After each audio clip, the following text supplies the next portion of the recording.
Welcome to the RuPaul's Drag Race Recap Show for All-Stars Season 2, Episode 2, titled All-Stars Snatch Game. My name is Joe Batance, and I am joined, as always, by two mediocre co-hosts. From the podcast pod is my co-pilot, say Venti Soy Chai Tea Latte Child's Temp, to Taylor the Latte Boy. It is pumpkin spice latte season. Thank you very much. I'm not a 50-year-old woman. Who likes to wear, like, you don't wear Ugg scarves. Yeah. You don't wear Ugg boots and have a vision board someplace that you like to. Ooh, so cold. It's 82 degrees. It's so warming. It's so warming. Pumpkin spice. Oh, yeah. We need to go apple picking in Vermont. Do people really do that in Vermont? I mean, I don't know. I'm Mexican. The last thing my people want to do is pick fruit. I can tell you that right now. And from the podcast Dubious Intent, give a warm yo Adrian to Daniel Gay Brewer. Banter. All right, first of all, let me correct the things that are wrong here. They pick apples in Connecticut. Hello, where I'm from. Yeah, you can go out to many of our fine orchards here in the fall and pick from a wide varietal of apples out in our orchards. And they're delicious. So in Vermont, do they pick Ben and Jerry's pints off the trees? They do. Vermont. I want to move to Vermont. Vermont, they pick Ben and Jerry's off of trees, and they shit. What am I trying to say? Socialist. Damn it! I screwed that joke up. What was Bernie Sanders? Bernie Sanders is something like a democratic socialist or something like that. I don't know. I forget the name. Wow, that was my fail. All those 14-year-olds are really glad to listen to this show now. Hey kids, welcome to RuPaul's Drag Race. No, and you guys said something else in the intro that PSL. Remember when they tried to make pumpkin spice latte like PSL, like tried to make it cool last season, and it just failed? They do it now. When you open the door, that's on at least down here it says #PSL. All right, any corporation that starts things with a hashtag. Tyler H. No, I mean people can do it. I'm talking about like on like when CBS, like they're in the middle of their show. Are people. No, but in the middle of their show where they're like trying to say like, #RuPaul's best friend race. It's like nobody uses that shit. Or #pickpete.com. Right, correct. Because hashtag Taylor, don't make fun of our sponsor. I'm not making fun of our sponsor. I'm making fun of us for using hashtags. We didn't use hashtag for it, did we? And we're not a corporation. We are not. We're three individual corporations, but it's really complicated and it involves math. Anyway, go ahead, Joe. I don't know what I'm saying. This week, Adore walked out a door and off the show. The girls played a couple rounds of Snatch Game. Fifi was up to her old tricks. Roxy changed her mind. Raven and Jujubee threw Tatiana off her game, and Katya relished her moment of power. Alaska and Katya were in the top 2, while Roxy, Detox, and Tatiana were in the bottom 3. Alaska conquered the lip sync and swore to make her decision based on the numbers rather than fealty to Relaska talks, but in the end, it was Tatiana who was sent packing her bags. Ladies, any initial thoughts on the episode? Daniel. I missed Tatiana already. Too soon. Yeah, I don't think it was, as, I've heard this a lot, the Relaska talks, whatever. I think there was a big conversation in that, and we can talk about this when we get to the mirror moments. This show was basically that whole conversation about how they were going to judge. And the important part there was, what weight do you put on the runway and what weight do you put on the challenge? And I think you and I aren't really fashion people, and so I believe that you and I kind of watch the show more for the challenge, more for the, were they witty in this challenge? Did they do a good job in the challenge? More so than did they wear a really nice dress down the runway? I think they're the exact opposite. I think, if you weight it the exact opposite, if you weight the runway more than the challenge, then it made sense for Tatiana to go home, sadly. And, I wish I had a sheet to put over my head. Leave Adore alone! Leave her alone! Quit picking on her! Taylor the Latte Boy? This was probably one of my least favorite Snatch games that's ever been done. That's really kind of my first thought on it, that I didn't enjoy it as much as I was looking forward to, considering it was All-Stars. That being said, there were a couple of people that knocked it out of the park, but the ratio of people that I expected to knock it out of the park was much smaller. And the Adore thing, I'm sure we're going to talk about that a little bit more, but but it makes me sad too. I wish that she had hung out there a little bit longer. And as far as Tatiana, I'm surprised. I really thought that was going to be somebody that we were going to see for a lot longer. And I said she was the dark horse all season. That was my prediction. So to see her go so quickly was a little surprising to me. Very good. It's a brand new day for the queens, and everyone is looking forward to the next challenge, except for one person. I'm still feeling a bit burned from the judges' feedback. I'm feeling sideswiped, and I'm not liking how I'm feeling. Even after RuPaul announces the Snatch game as this week's Maxi Challenge, Adore continues to focus on the negativity she faced. Even though I'm trying to put on a smiley face for the day, everything's just processing, and at this point, I'm just trying to figure shit out. During a table visit with RuPaul, Adore finally reveals how she's feeling. Why are your eyes all red? I just didn't expect it to be like this. I think I'm thinking of going home. Of tapping out? I think so. How awesome would it be if they were actually playing that music while she was talking? Like they actually brought in like a little 4-speed quartet thing back there. Yeah. Sorry. Rue's like, excuse me, this is very serious right now. Why? I think the critiques last night and just like the vibes. You felt they were extra harsh? Yeah, I did. The Adore thing is the flannel and the fucking Riot Girl and grunge inspired 90s movement kind of thing, and it's such a sensitive subject for me to work with hundreds of queens that don't get it, and then to come back here and I feel like Michelle does not take me seriously. I believe in... What? I'm sorry. This is a very long clip, so... This is a very long clip. We agreed to, like, interrupt this. But, like, what are your initial thoughts right now when you're watching this, Taylor? My initial thoughts were that RuPaul has clearly been in counseling before. And RuPaul likes to fancy herself the counselor for these girls. Some of the things that she says during this, and some of the things especially later on, where she talks about, giving into the self-destructive or the, not paying attention to what you want to do as far as propel your brand or whatever the hell it is. We're going to hear it in a couple seconds.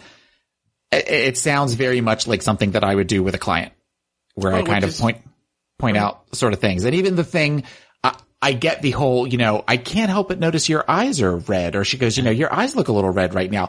I've said not lines. It's an observation. I've said observations like that in sessions with clients where their eyes get kind of glossy, and it's a surefire way when you point out something like that to get somebody to cry. It really is something where if you've got somebody that's right on the edge and they're trying to, but as part of my job as a therapist is to try to get them to express those emotions. And a lot of times I will say something like, I can't help but notice your eyes are a little red right now. Except in Taylor's case, he says it with a can of mace, like in a sense. It's like, I can't help but notice that your eyes are puppy. Cry, bitch! Or I have occasionally said, I can't help but notice your eyes are glossy. When was the last time you smoked marijuana? I have had to say that before. And often the answer is right before I came in here, but that's a whole other category of people. But with Daniel as he's doing the show. Right, exactly. But that's kind of what, when I was watching this, I was thinking she's thinking she's a therapist right now. Oh, you see, again, as a follower of the Course in Miracles, and also knowing that RuPaul is a practitioner of the Course in Miracles, it sounded very much like Course in Miracles type language. And for those of us who don't know, what is Course in Miracles? The Course in Miracles is a new agey spiritual thing, and it marries psychotherapy with like Eastern religion, using Christian principles, not principle like language, using Christian language to marry like Eastern philosophy with psychotherapy. Yeah, that's kind of what I'm saying. I mean, there's definitely, when RuPaul talks about things, she definitely speaks of it from a, not only that counseling piece, but also as like an inspirational speaker sort of thing. So, right. She doesn't use the negative. She doesn't say like, you shouldn't do this. She's just like, I think if you do this, then you are going to go down this path. In other words, it's even though she's giving her a negative consequence, she's not using negative words to convey it. But that inner saboteur thing that's coming up is very like Eckhart Tolle, Marianne Williamson stuff. Okay. Yeah. Continue, Daniel.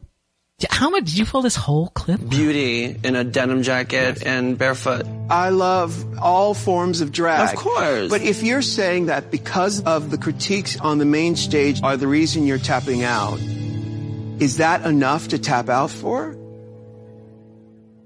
Bye. I feel like you are being sabotaged by your inner saboteur. I look really dramatic right now, but it means a lot to me to just stick to my guns. I know how hard it took for me to gain that confidence and and own my stardom like you taught me how to. What you're doing sounds like the opposite of confidence. Confidence means you'll weather the storm no matter what. I just know that you're stronger than this, and I feel that you're making this decision based on fear. The idea of tapping out and not sticking it through, what do you think that says to your young fans? I've taken what you've given me and I've built a career off of my aesthetic, and that speaks to them all. I disagree with that. She built a career off of her voice, off her talent. Yeah, that's the way she sees it. Also, like, again, we'll talk about this in a second. I don't think quitting is her, I don't know. Go ahead. But yeah, you know what? I mean, I don't understand the hate for it. It's just like, I love Adore. I think she's great. And I think we all agree she probably shouldn't have been there to start with. So it's like, I'm so willing to cut her slack on this. It's just like, this isn't some unknown queen. This is Adore Delano. We know her. She's family. Yeah, and I said this on my solo show, I understand the whole getting there and not, oh shit. But then you just stick to it and you're going to get booted. Or tell the girls to boot you. Yeah, but I understand that. But I also understood what she was, let's just keep going. Cause I mean, you've pulled the whole clip with Michelle too. And I think that there's language in there that I wanted to. I want to talk about the Michelle clip. That's what, after we play it or while we're playing it. Cause that's a whole other ball of wax. But I think, I'd like to say something real quick. And that's just that ultimately they're both right. Both RuPaul and Adore in the situation are right. Some of the stuff that RuPaul was saying was very right. But ultimately, and this is something that I have to learn as a therapist working with my clients, I'm not in their head. I can provide them with information. I can provide them with options. I can help them to kind of see, okay, you got two paths you can go down. But ultimately, we don't know what is actually going on in Adore's head during this. And she may not be necessarily thinking right, but it's not up to us to say whether or not how she's thinking is right or not. All we can do is all we could try to do if we were there is try to support her and say, well, you have to do what you feel is best. I don't agree with it, but it's not my life. It's your life. Right. On social media, there was some critiques made about my drag aesthetic, and I tried to kind of zhuzh it up. In the meet and greet, one of the fans came up to me and she was upset. She was just like, you looked so uncomfortable, and I know you did this because of this. And just know that what you do is why we dress up like you.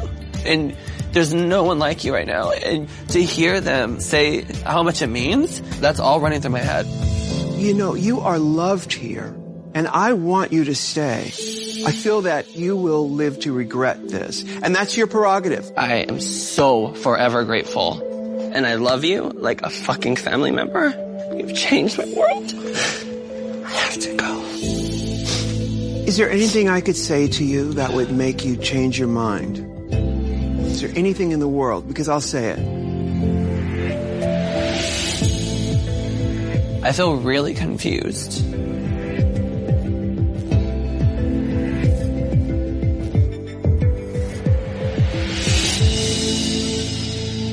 I'd like for you to talk to Michelle, because I know what she said on the main stage is right here. Part of this.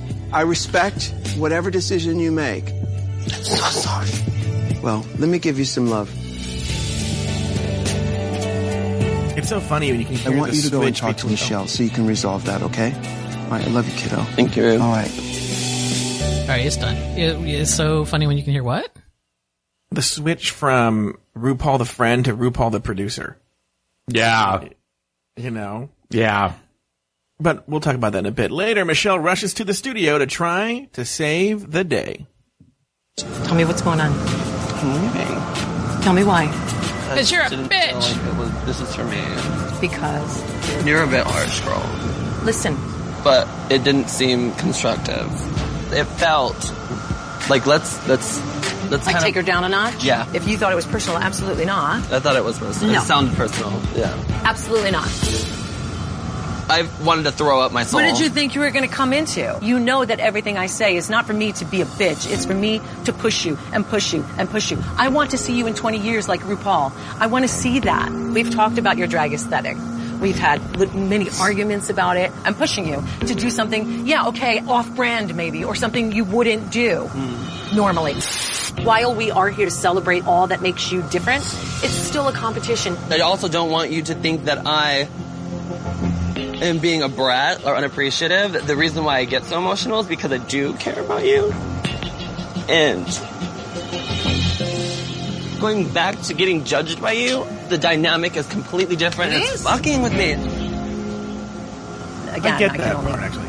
Yeah, and I think I had said that in the last, didn't I? Did I say that? No, I think I said that to somebody over lunch last week.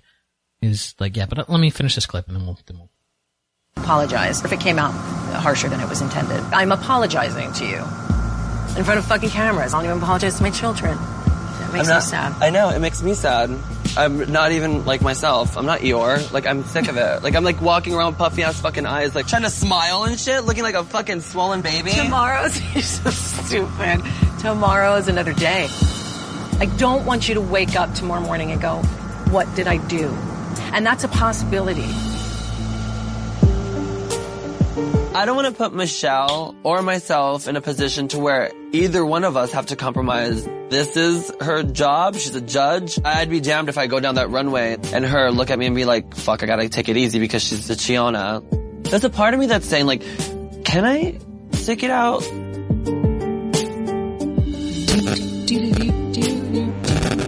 that me? Are we talking about it, or do you want to do? Yeah, the last Taylor said he had a lot to say. Taylor, what did you have to say about Michelle's talk with Adore? First of all, take off your fucking sunglasses. You're having a heart-to-heart conversation with somebody. Make eye contact. I mean, for Christ's sakes. I get that you're outside. Michelle, yes. Oh. So, I felt as though that Michelle really kind of didn't hear anything she was saying. I think with statements like, I'm apologizing to you in front of cameras. I don't apologize to my children. Yeah, also saying I wasn't being personal with those attacks. I was pushing you. It's like, well, no, pushing you involves like giving them some kind of criticism, some kind of construction. Like, and I don't want you to do this. I want you to do that. That's pushing. What you're saying is like, I hate your hair. I hate your thing. I hate everything about you. Oh, and don't tell me you're fat. I know you're fat. I don't want to hear it. Right. But, I get that you have anytime you say, I understand that you feel like you have a drag aesthetic or whatever it is that she says, but anytime when you're apologizing to somebody and you say, but, you're pretty much going, fuck off. You're saying fuck off. That's my personal. Yeah, no, I agree. I agree with that. And it just felt very, I love Michelle Visage. She's somebody that I always look forward to seeing every season, but this, I kind of lost a little bit of respect for her. And I still love her normally, but in this particular situation, because ultimately one thing that she talked about, or one thing that Adore talked about as far as I don't want it where I walk down the runway and she feels like she has to take it easy, kind of edit what she's going to say to me. One person that they didn't talk about, or one group of people they didn't talk about, is the other contestants. Because if at this point, whether Adore deserved it or not, started getting more positive feedback and like, you were great, you nailed it, that kind of thing, that would eventually not only the other contestants may possibly turn against her, but the audience might turn against. Well, the only reason she's saying that now is because, that she's afraid that she's going to get hate mail. So I feel like at this point, once Adore made the decision to possibly leave or stated out loud, I want to go, she kind of backed herself into a corner. Yeah, and I think at this point there was a no-win situation for that. I think once Rue said, "Oh, you need to talk to Michelle," like if it had just stayed between Adore and Rue had managed her to convince her to stay, then I don't think no harm, no foul, right? Because that wasn't but I think you're absolutely right. Once Michelle Visage came into the equation, if Adore didn't stick to her guns at that point, the blowback could have been worse. Because it could have been, oh, well now, if she has anything nice to say about my look, it's going to be, oh, well, yeah, you cried and you RuPaul had to call her and drag her ass up here at 10 a.m. because, when she wasn't scheduled to work because you were having a meltdown. So of course she's going to be nice to you. And, I don't think there was ever a chance anyone ever thought Adore was staying. I think we all know that the episode before, Adore shut down production for a couple hours. I don't think we all know that. Oh. I think Adore shut down production for a couple hours. I think you read that you read a rumor about that somewhere, but none of us know that. Oh, I think she clearly did. I mean, that's something else that's going to happen. She's going to be like, fuck this. And then the producers begged her to stay. And then she did say that she was going to quit. So she did a Periscope the night of the show aired. This episode aired. In it, she said that she was originally going to quit during the lip sync. Okay. Well, she was just going to say like, don't send anyone home. I'm going home. So if we're going to talked her out of that. Yeah, if we're bringing in the Periscope, it wasn't Michelle Visage as much as it was Raymond Simonier, who's like, because without saying it, she basically said, here's this D-list fucking actress telling me that I'm not doing drag correctly. Who the fuck is she? I've made a lot of money doing drag. It's like, who the fuck, this person hasn't done anything for 20 years. It's just like, I don't know about that part, but she did say that Raven said something very, very cruel. She wouldn't say what. Right, and she said, he's like, who the hell are you to say that? That's what I'm saying. It's like the implication was, oh, whoa, you're coming after who are you? You're like, you're a D-list actress that hasn't done anything in a very long time. Adore said she's very close to the people at the production, whether it be World of Wonder, probably is World of Wonder, and that they're like family. And I think the greatest gift Adore gave them is because Adore could have left in the middle of the night or the morning, not gone on the show. I think the greatest gift she gave them was, I'm going to quit during the show. And it gave them a stellar episode. And I think they all knew, like, okay, that might have even been a discussion. Just quit on the show. Give us an episode out of it. I will agree with that. I mean, if you watch the shows as many times as we watch them to put these things together, the last time I watched it, which I think was my third time watching it, I specifically paid attention to what stages of dress people were in when she was being talked to by Rue in the workroom, and what stages of dress people were in when she had the big group hug with them. And it appears as though the sequence of events was, Adore talks to RuPaul, RuPaul says, blah, blah, blah, and then she goes and says goodbye to the queens. Cause they're pretty much in the same state of dress that they were when she was in the workroom with RuPaul. And then went outside and did the Michelle thing, and it was already a foregone conclusion at that point in time.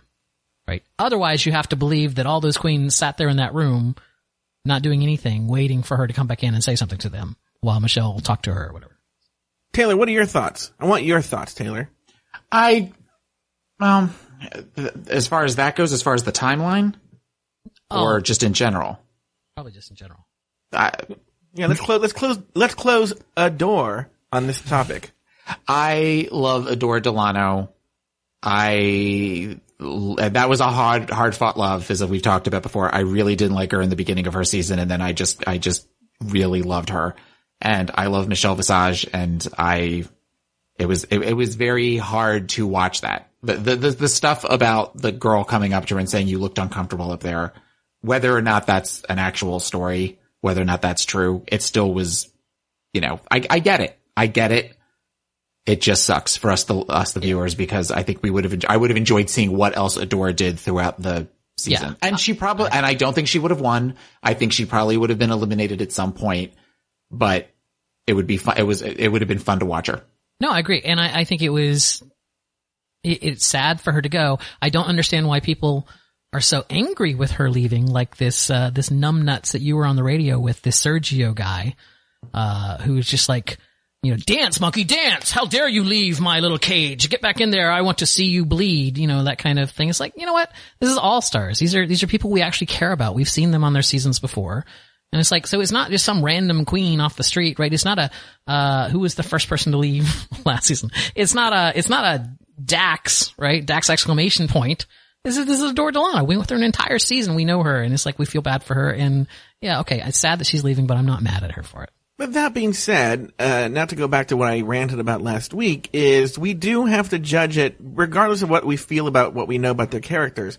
We have to judge it based on what we're seeing. And if Adore Delano is going to leave, then we're evaluating the show, and I think someone has a right to say that I believe this, and this. No, they do, but I don't believe they have a right to just be so angry with her. It's like, it's just a show. She left. All right, she left. Have you heard yourself talking about Ginger Minj? Sadly, Ginger hasn't left. I know. And you know what? Much like RuPaul and Adore, you're both right there. Yeah. And let's has everyone let's close the book on this. Daniel, have you said everything you want to say about Adore Delano's departure and Adore Delano? I love you, Adore.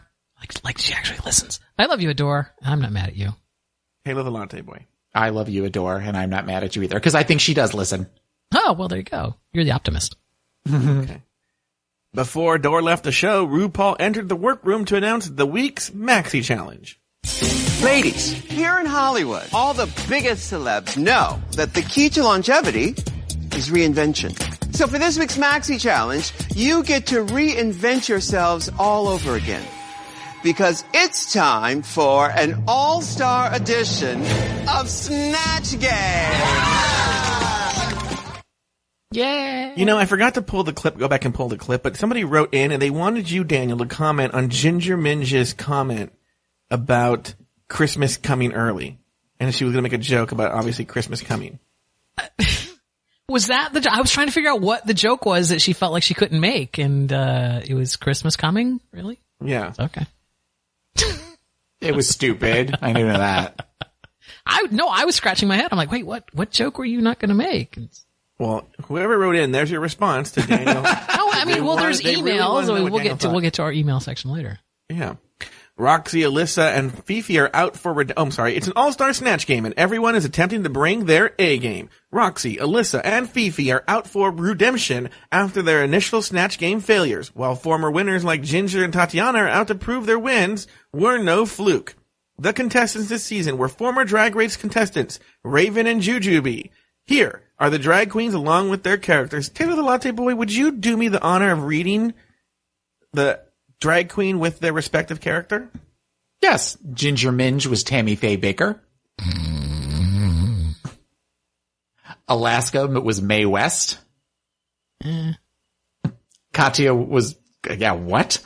Katya was Bjork. Yay! Jesus Christ, I hate this. Fifi was my Aunt Gloria from every family reunion I've ever been to. Yay! Alyssa Edwards was a drag queen pretending to be Joan Crawford. She was Lip Synca pretending to be Joan Crawford. Detox was Nancy Grace. Yeah.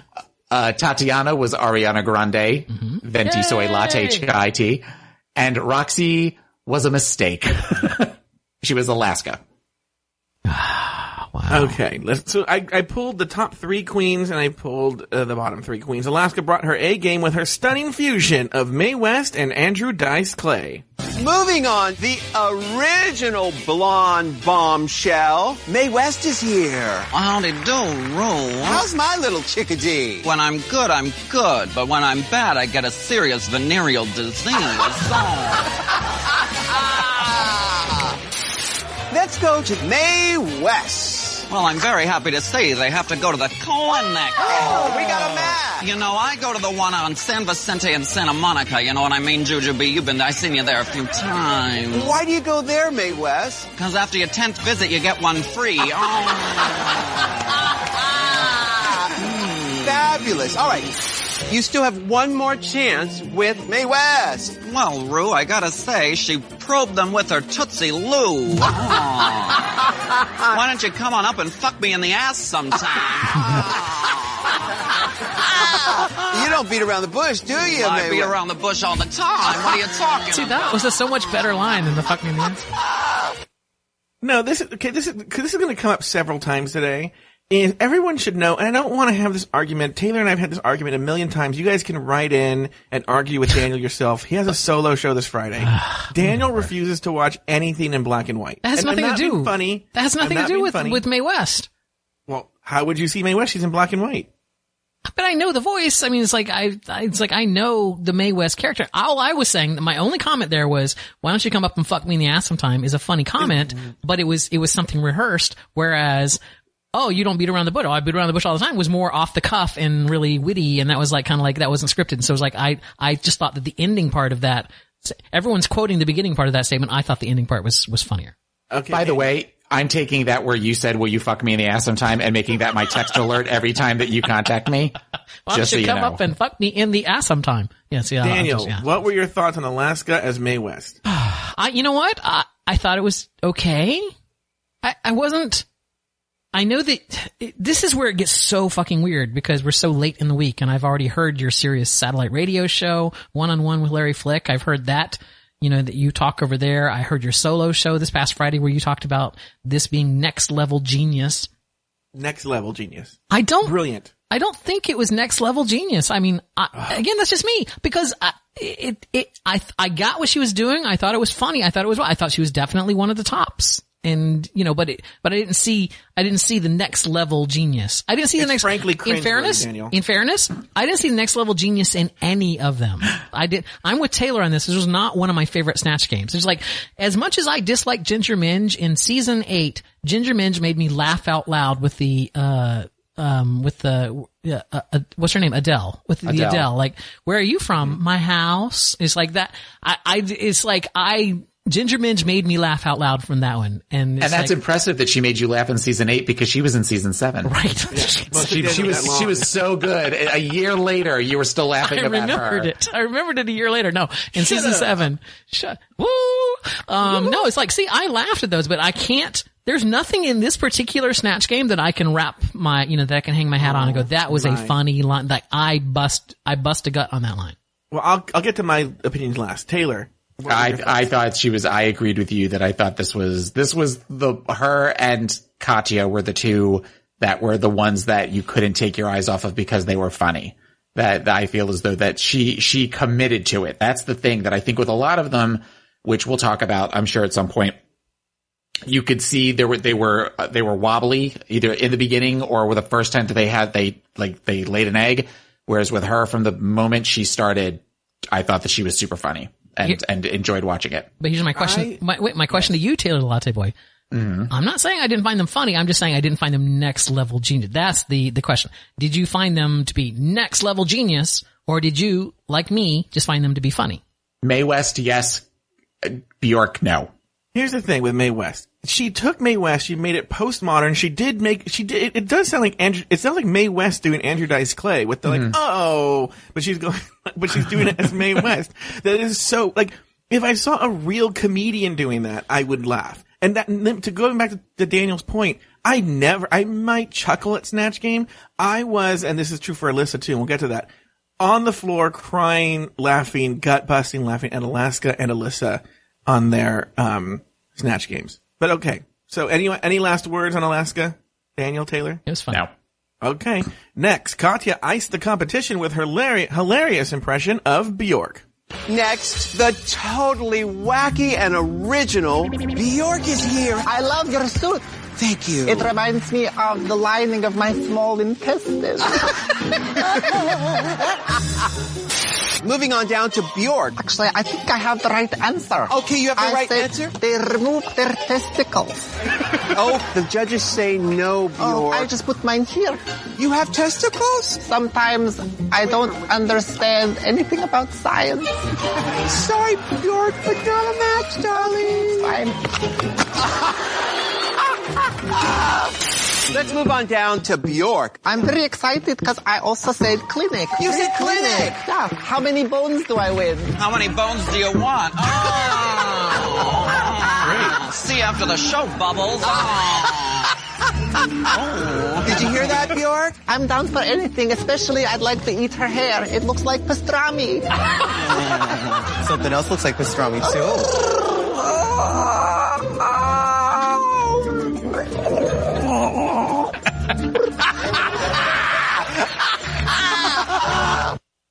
Taylor, what were your thoughts on Katya as Bjork?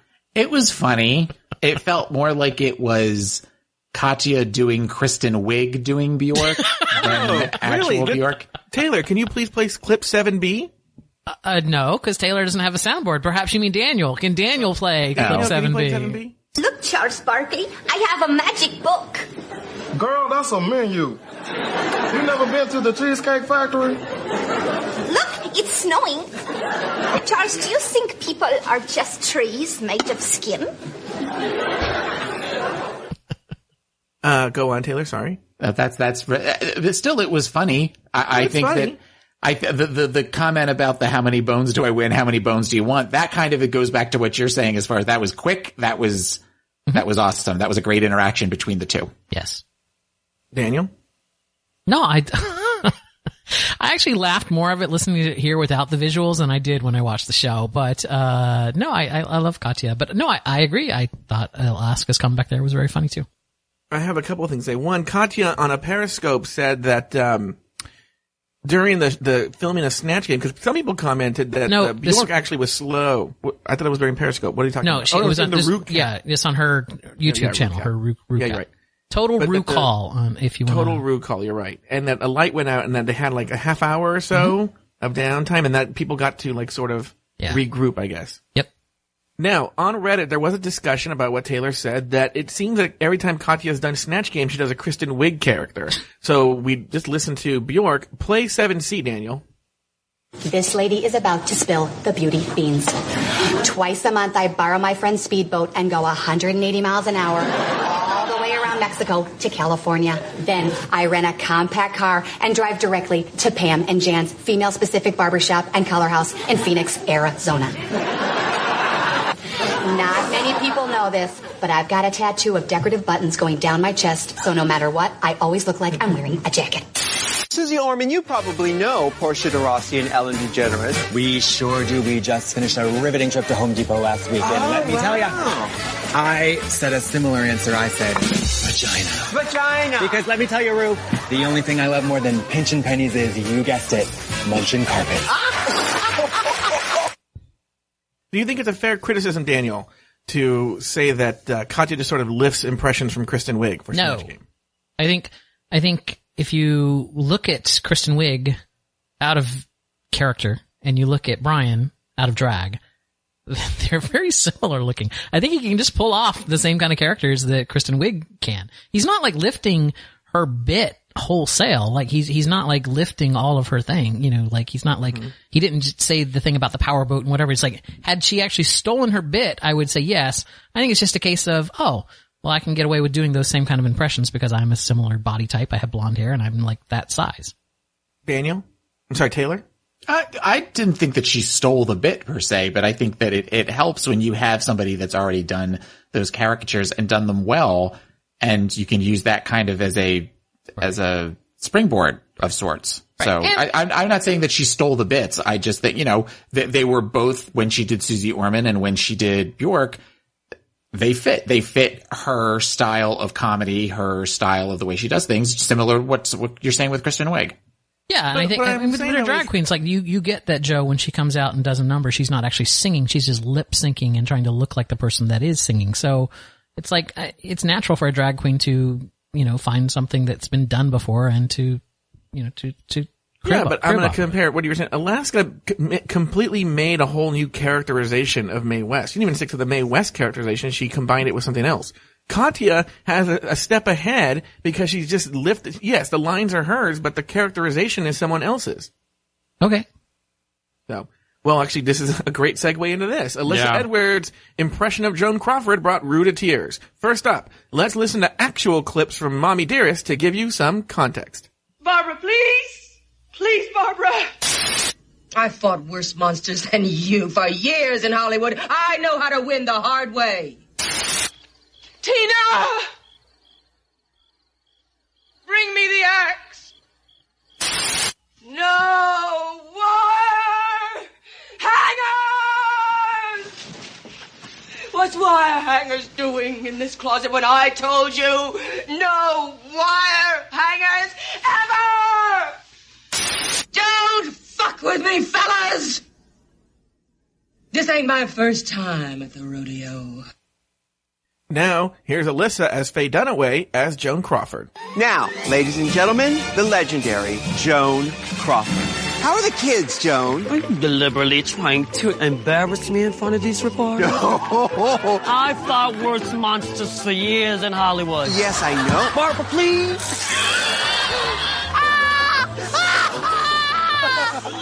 Don't fuck with me, fellas! Let's move on to Joan Crawford. What do you say? They clean all the wire hangers out of the closets. Wire hangers, Joan? No wire hangers ever! Why? Well, that don't make no kind of sense, but it sure is entertaining. It's just... This ain't my first time. Yes. At the where? At the Snatch game.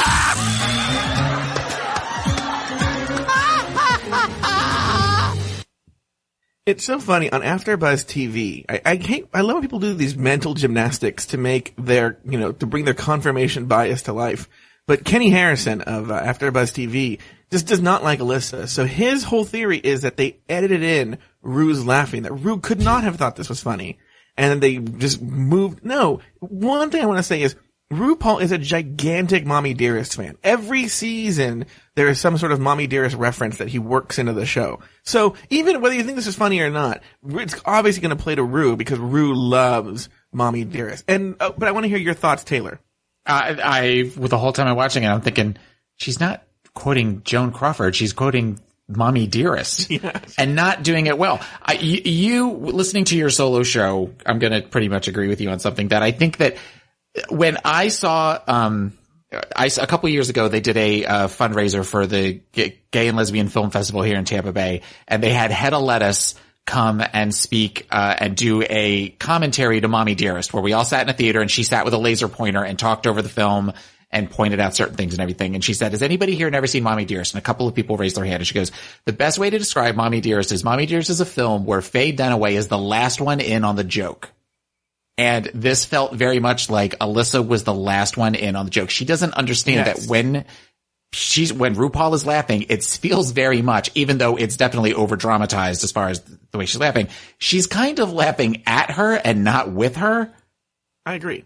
Like it was almost one of these where I didn't quite get why the reaction was so great until you listen to it again, especially compared to the actual audio from the movie. Is there's not even a remotely like an accent that she's doing some weird drunken slurring or the whole thing is just horrible. That being said, it's mesmerizing to watch. You can't take your eyes off of it. Yeah. It's a train wreck. It's like Sarah Yu said that or was quoting somebody else, that she is an idiot savant. And this is one of those idiot savant moments. And you're laughing at Alyssa. You're not like Alaska is intentionally saying funny things and making you laugh, or the same thing for Katya. She's just reciting things by memory that she rehearsed, that she was supposed to just squeeze in. And it's so weird that you're just laughing. It's just weird. Yeah. Daniel, what do you think?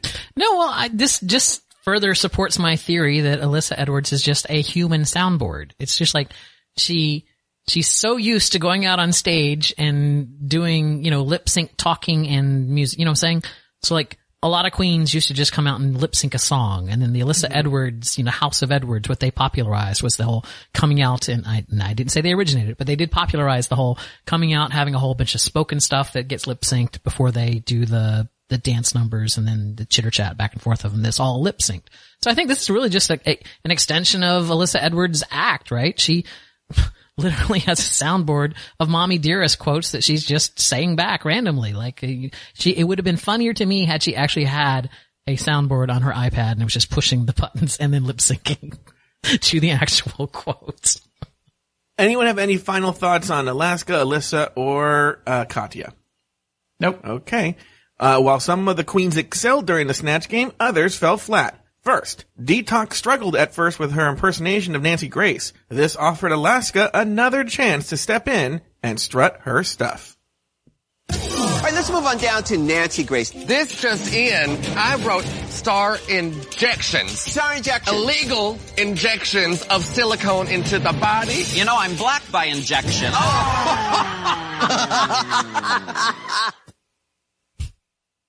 What do you guys think of this? Wait, Taylor? what happens to clip 10? And then it says, oh, never mind. I see. Sorry. I'll edit that. Follow along, Dan. I'll edit that out because Taylor, what were your thoughts on that? I think that there should be a moratorium on Nancy Grace characters for a while. It's just not, there's a certain cadence to the way that she talks that neither her or who did it last season? Who's the one that tried it? Acid Betty. Was Acid Betty. Yeah. Acid Betty. That neither one of them seemed to understand. I mean, she speaks with the Southern drawl where she's got the Georgia thing going on, and maybe it's the way that they have the camera back so far, but if you've ever watched Nancy Grace, she's like 3 inches from the camera. I mean, she is right up there. And the fact that she's so far back, they just look hunched over, and it's not as dramatic as you would want it to be for that character. And it's just not good. It's just not good. But in the next season or two, whenever they do Snatch Game, somebody's going to say that, third time's the charm. I'm going to be the one that does Nancy Grace and does Nancy Grace right. Daniel? Which is a statement that most men have never said. And it will be Donna Sugars. No, I agree. I agree with everything that Taylor just said. I think Carson Kressley has done the best Nancy Grace to date. And he's never done it in the Snatch Game, so.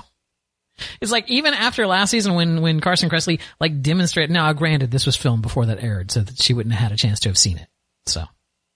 Well, one of the things I noticed is that whenever Detox was doing Nancy Grace talking on her own, it was terrible, but whenever Nancy Grace interacted with another character, it was pretty good. As we'll see. Next, Tatiana flailed as Ariana Grande, giving Detox a chance to redeem her Nancy Grace impression. All right, Ariana Grande. But she sang to them? Nice try, but no match. Sorry, Rave. Well, that's what I would have done. Let's hear you sing to them. Huh. The last time I went that high, yeah, one of my dogs died. What did you do to the body? Yes, what did you do with the body? I'm sorry. Yeah. What? What did you do with the body? Where's the body of your dog? Tatiana's missing the mark hardcore. There's no jokes coming out of her mouth, and whatever our jokes are not landing anywhere. Thank you so much. Daniel, you are shaking your head. You have something to say. I am. I feel it's unfair to use this clip because her other two Ariana things were spot on. It's just like, they were visual. So was this one. This one was a visual too. She was singing so high you couldn't hear it. It's like during that silence when they played the shade button, she was singing, right? She was mouthing because Ariana Grande can do she bested, Mariah with the whistle tone thing. It's like, and the whole licking the donut and I love America, people, places and things, nouns. That was hilarious. That actually, I actually laughed out loud when she said nouns. Yeah, no, it was terrible. It was not. It was Ariana Grande. Taylor? Ariana Grande, though, that's really the one thing that she has as far as the licking the donut and the I love America. I hate America. And all that kind of stuff. Or I hate it, whatever it is.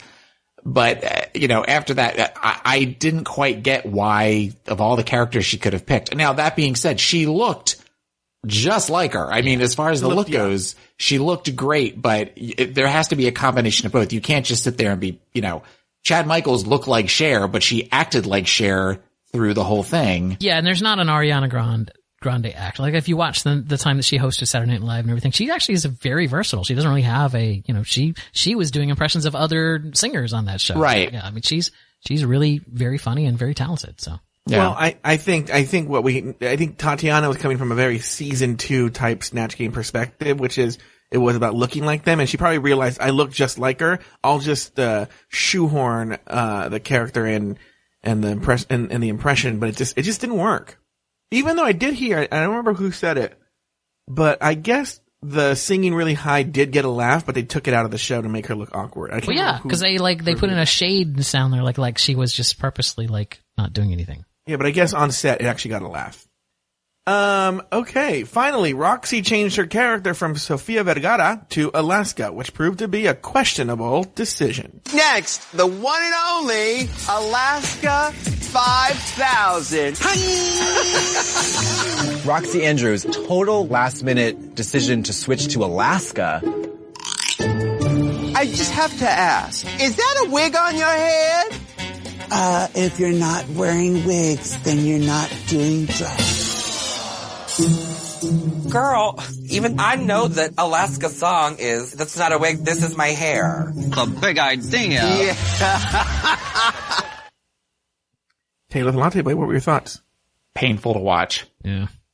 Painful to watch, just in that if you're going to do Alaska, the vocal fry thing is kind of easy to do.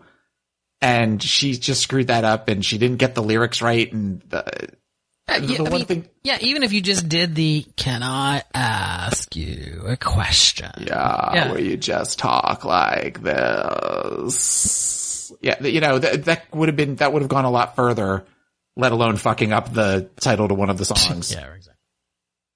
Just not good. Not good. Daniel? No, I agree. Same thing. Clearly the worst performance on the Snatch. I don't understand why. It is the worst performance on the Snatch game. She deserved to be in the bottom 3 for that performance alone. But we'll get to who should have been in the bottom 3 later. Back in the workroom while getting ready for the runway, the girls discuss an agreement on a strategy for elimination of the bottom queen. Oh shit! I'm sorry, I stepped all over you. Go ahead, Joe Batans.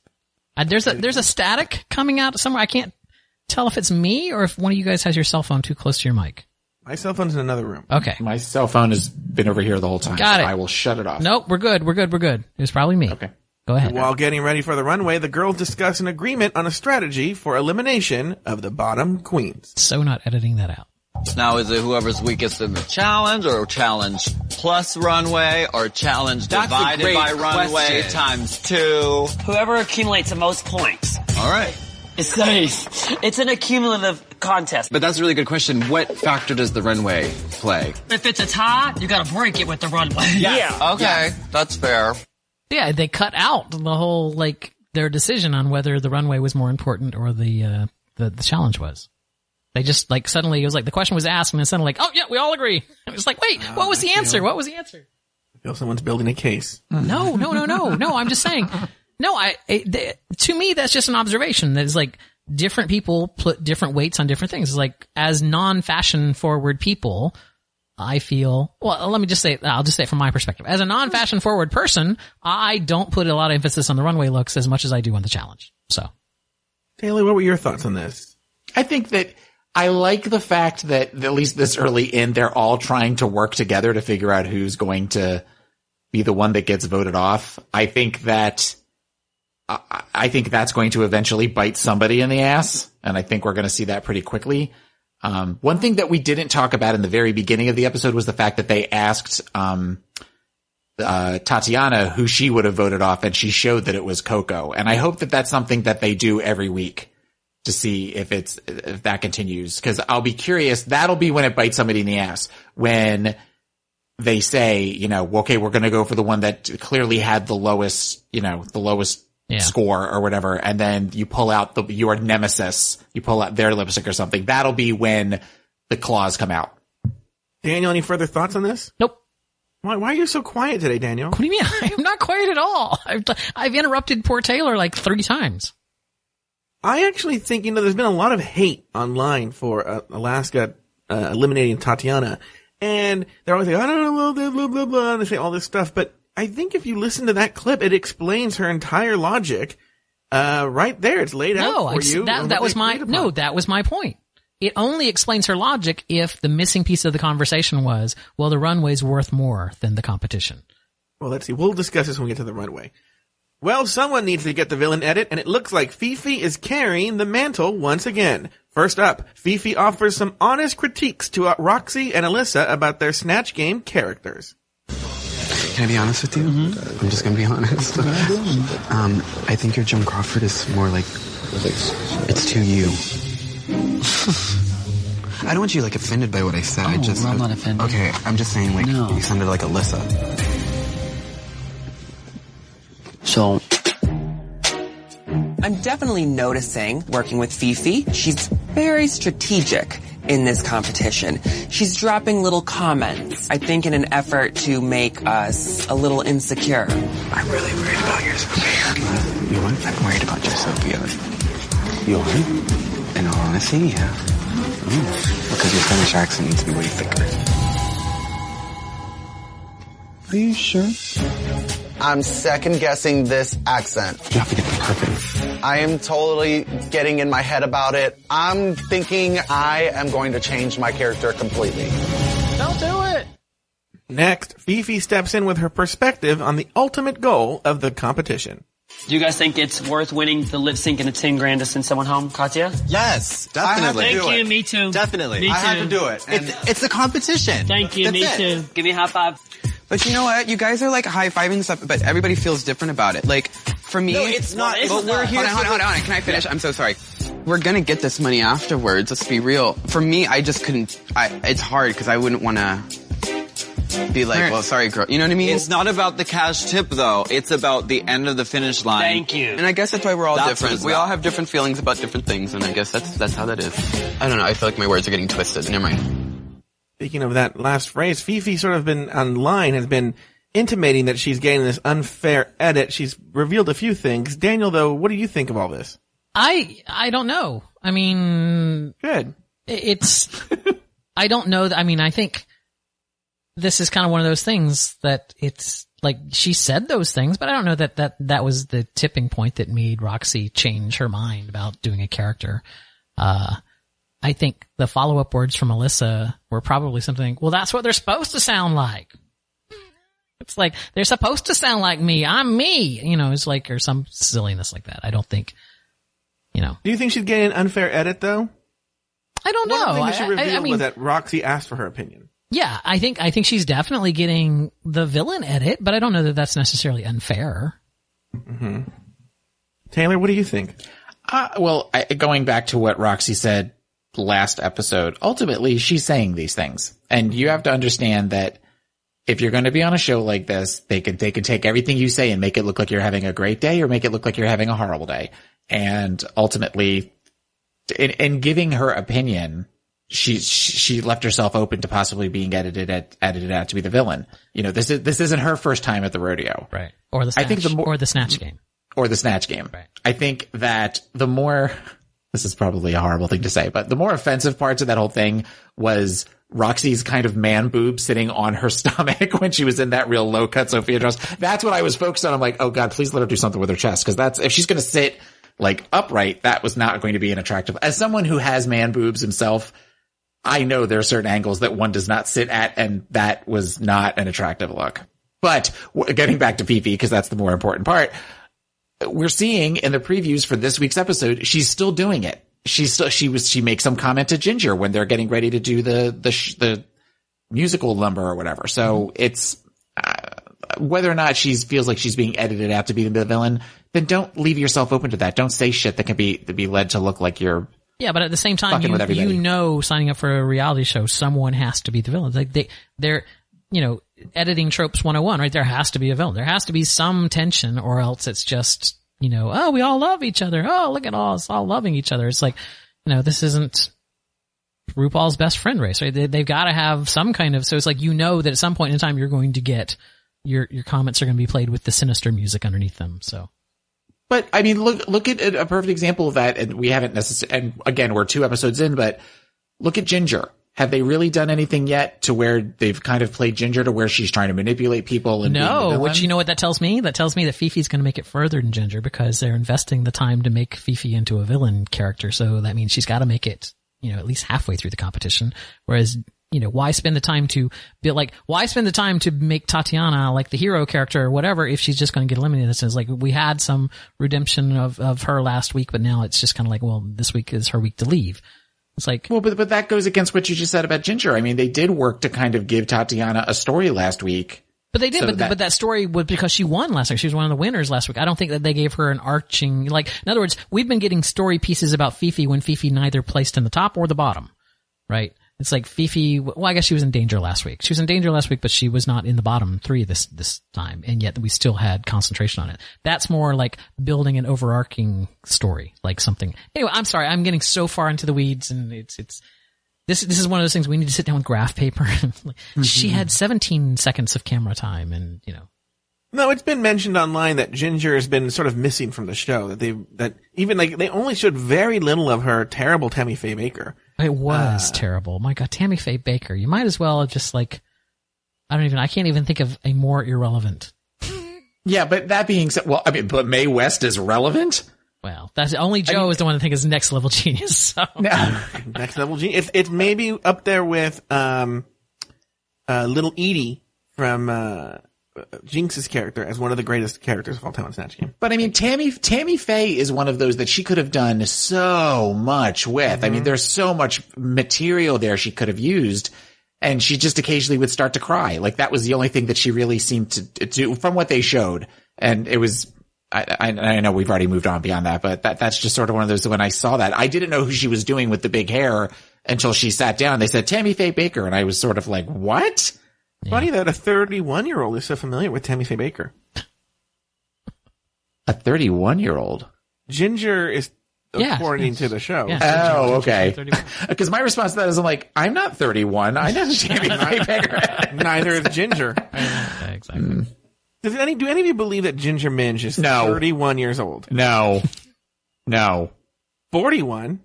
I would say 41. I would definitely think 41. I believe Daniel, your thoughts? I think her new boyfriend is at least 21. All right, move along. Let's go. Okay, well now it's time for the runway looks. Oh, do I have music for that? I don't know. I think the bed's still there. Where would it be? Out in the main directory?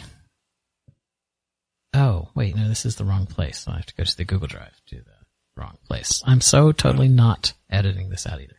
No, I don't have it. Well, okay. Well, we just do it sans music. What was the music that I can pull it up on YouTube real quick. It was the Sissy That Walk. Sissy That Walk. You had it on repeat. Oh, no, you know what you did? No, you could totally do it. You did that with Sissy That Walk karaoke.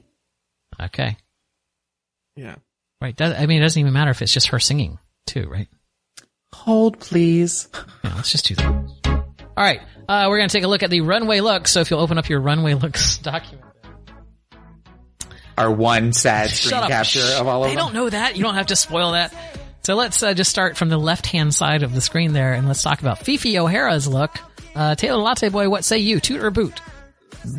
Boot. Horrible. Joe Batance. I mean, look. I don't know anything about fashion, but it is funny that you just lazily just took a screenshot of the whole thing. but it's good here because you can see. Look at her compared to every other person and how much they brought it. Right? Yeah. And she's just like in a dumb swimsuit. Yeah, I agree. Boot. Also a boot for all the reasons that Joe Batance just said. Roxy Andrews, Joe Batance, toot or boot? Toot. I think she looks fantastic. Taylor Latte Boy. Boot. Really? I love the hair. She gets a toot for the hair, but I love when Roxy has the big hair, but the dress itself I did not think was flattering on her at all. Wow. No, I gave it a total toot. Next, Alyssa Edwards, Taylor Latte Boy. I'm gonna catch up for this. Boot. I did not like it at all. The yellow and the pink I liked was very bubblicious realness from like the 80s, but then the weird black added to it, it was distracting. So no, boot. Joe the Batance. God, I'm really torn. Did I just call you Joe the Batance? I think I did. Yeah, Joe Batance. That's my Renaissance fair name. I don't know. I'm really, Juggler of mystery, Joe the Batance. Oh, sorry. I'm gonna go with because of her snatch game and because I'm on the fence. I'm gonna go with a toot. So I'm gonna give her the benefit of the doubt. Toot. A toot. I am going to agree with Taylor the Latte Boy.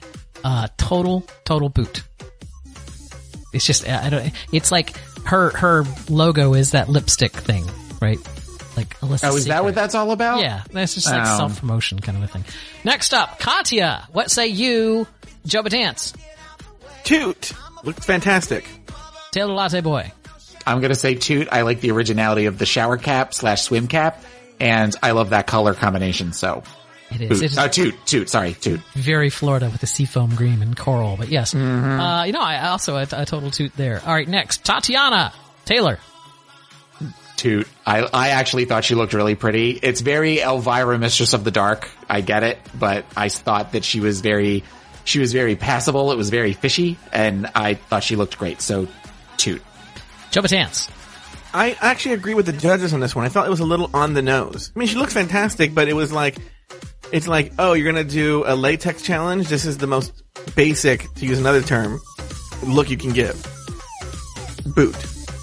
I give it a toot. I liked it. Well, Tatiana can do no wrong in your fucking book. No, that's not. Wow, just trying to paint me. You need help painting there, Batance? Keep trying to put me in these corners. Alaska Thunderfuck 5000. What say you, Joe Batance? Believe it, I'm gonna give it a boot. Why? I don't know. Look, I remember liking it when I watched the show, but looking at it right here in this photo, I'm only judging it based on the photo. On the photo, it just looks super awkward. It was the hips. Yeah, do you agree that it looks awkward? I don't remember it that well from the show. Yeah, well, I mean, because she has that Blade Runner kind of black band across her eyes, which what elevated it, I thought. That made it look cooler. But anyway, so I mean, you I know it was love. You know what? I'm going to stand by my boot, but I can see why I have to watch it again on the show. All right, Taylor. Oh, definite toot. I loved this look. I do get the thing about the hips. The padding hip placement was off, but it was very editorial, and I just thought she looked great. I agree. Toot. Ginger Minge, Taylor Latte Boy. I'm going to give this a toot. I actually thought she looked probably the best that she's ever looked on the runway with this. I don't know if it's because she cinched or if it was the blonde hair that didn't have the spray, but I don't know. But yeah. I thought she looked very pretty, and good on her for a good big girl using like silver latex or white or whatever it was, and so she gets a toot. Jubba Tance. Toot. I'm so on the fence here because you could see. I love the dress. I loved her wig. I loved her look. But the midsection where the padding was pulled up was doing a really weird kind of pillowing thing on the front where you could see the definite line of the foam the foam latex coming up. They made a really harsh horizontal line across her midsection that was weird. And the padding on her ass as she walked, it didn't look like ass. It looked more like, there's foam padding that's moving in a really weird way. But when she's standing still, a definite toot. So I'm kind of on the fence. I'll give her a reluctant toot for that. Finally, Detox, Joe Batance. Iconic, toot. It's fantastic. I love it. Taylor Latte Boy. It felt very Raja to me. So I'm gonna give it a toot. It's a toot with reservation, I think. Just when she came out, my only thing that ran through my head was, the coon doesn't care what this danger is. The coon has to go and do it. It's like if Cartman did drag as the coon, that is the outfit that he would wear. That is definitely the coon in drag form. I give it a toot because it was awesome. So. Oh, good. That was good timing. Wow. Thank you. It's almost as if I did this. I don't know, guys. I'm feeling like we shouldn't be the ones judging fashion. Yeah, I agree with that. You know what? I can't believe neither of you laughed at the coon. There is somebody out there right now that is like, oh my God, that is the funniest thing. That looks like the coon. Well, I believe in alternate dimensions. I'm doing a solo show Friday. If you got the coon reference and you thought it was funny, please send me an email. Thank you for the warning. Yeah, shut up. Yeah. Moving on. On the main stage after the runway, RuPaul checked in to make sure the girls were in it to win it. Welcome, ladies. I want to remind you why we are all here. I invited you to All Stars because I believe you are the best of the best. With this invitation comes great responsibility. And I've fought my entire life to not only grow my career, but to build something that could help launch others. Every week that you're here is another opportunity to build your brand and legacy. But there are no free passes, ladies. This is still a competition. And now I need to hear from you. Ladies, are you in it to win it? Yes. Good. That's what I wanted to hear. Okay, Daniel J. Brewer, what did you think here? Was this producer Ru? Was this RuPaul the monster? That's what Ru calls that woman character.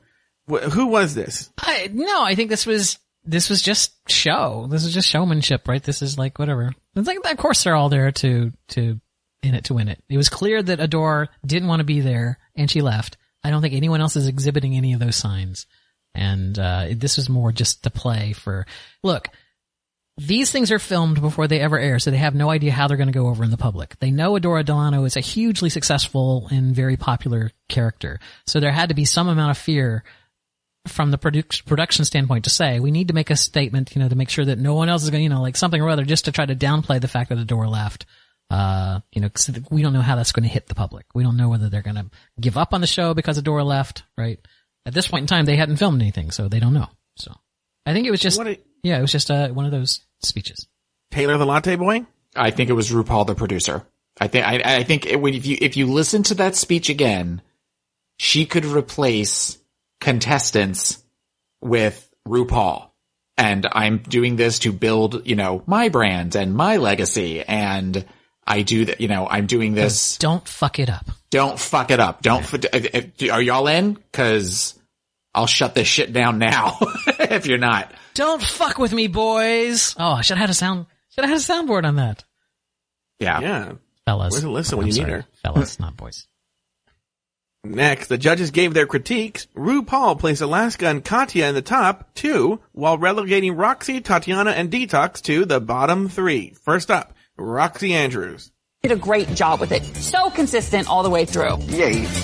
All right, up next, Roxy Andrews. Hey, this whole runway looked like when I first saw you come out, I was like, I don't know, like it's maybe a little too like dead on and literal when you think of latex, but the way you put it all together made for a better outfit than just what this dress is. It was a bumpy Snatch game for you. It was just like, it just didn't feel like a yay kind of thing. Yeah. The thing about Alaska, she's funny, quick, snappy. There's a lot of little surprises that you get with Alaska that I didn't get from that performance. In the workroom, you said you were going to do Sofia Vergara, but you changed your mind. I changed because something told me I would have bombed Sophia like worse than I would have done Alaska.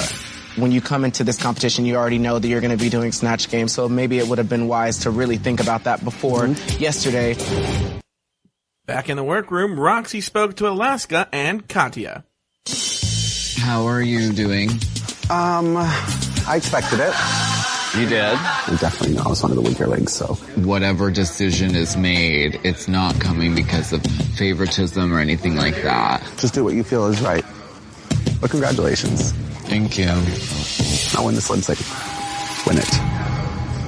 Okay. Win it. I'm hoping we're going to stay true to what we said because I feel like the girl who got the harshest critiques was Tatiana. So if we're sticking through to our plan, I should be good to go. I just want to tell you, I want to prove how much I'm a different person than I am from my season. And I feel like my time is too short still. I know I am in the bottom, and I felt like all I could do was my runway today. And it's not personal. It's just, we're all here. We're all professional drag queens with careers, and we can evaluate what's entertaining and what's not entertaining. It's 50-50. I could be going home. You never know how these girls are going to play the game. And I'm terrified. That was interesting. All right, I want interesting. to start with a quick question. Daniel. Yes. Did Roxy deserve to be in the bottom 3? Yes. Taylor, did Roxy deserve to be in the bottom 3? Yes. The correct answer is yes, Roxy deserved to be in the bottom 3. Are you channeling John McLaughlin now that he's dead? John or is McLaughlin, it just like... yes. Wrong! Danielle J. What were your thoughts on Roxy Andrews? This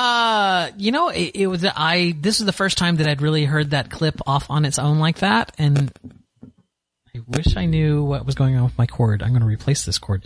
That has nothing to do with Roxy, though. I found it interesting that she said something along the lines of, if we stick to the plan, we're going to go with the one who had the harshest critiques from the judges, which means it almost feels like that missing segment in the workroom earlier was the challenge is equal to the runway, but then the judges' critiques tip it another way. So it's like you gotta, I don't know. Because I just felt like Roxy did the worst in the Snatch game, and her runway was good, but it wasn't the best. So it's like, to me, it's like, I don't understand why, But I think somewhere, I don't know if it's in the original clip I played, I think Alaska says she's going to take the judges' critiques in as well. It's very important. Yeah. So, Taylor, what say you about Roxy Andrews? Well, when she says I have a 50-50 chance of going home, isn't it 33-33-33? No, I think they had both decided at that point in time that Detox was definitely not even going to. Oh, okay. Well, they didn't. In other words, I think it was kind of like, what's her name? Like, it was kind of like Adore last week, right? No, it was like, last week, the two were like going like, it's a 50-50 shot. Like, they had already eliminated the fact that, Adore's not going to go. We know that. Yeah. Well, I think that, I don't know what I think. I don't know what I think with this. The comment of win it. It seemed very, It was. I understand you do have to do, but congratulations on winning. Now win this. Now win this. That sort of thing. Yeah. It was short of, I'll suck your dick if you let me stay in the game. Okay, very good. Next up, Tatiana. Up next, Tatiana. Tonight on the Runway is kind of basic, but something you'd see in a Frederick's catalog or something. Okay. To me, it doesn't scream Tatiana in any way. Your look for Ariana Grande, spot on. So the characterization was there for me. I think where you lost it were the comebacks. There were moments where Ru totally set you up and you just had to like spike it back over the net, and that didn't happen for me. I can't believe I just used a sports reference. That has never happened. I'm sorry. This means so much, and I fucked it up.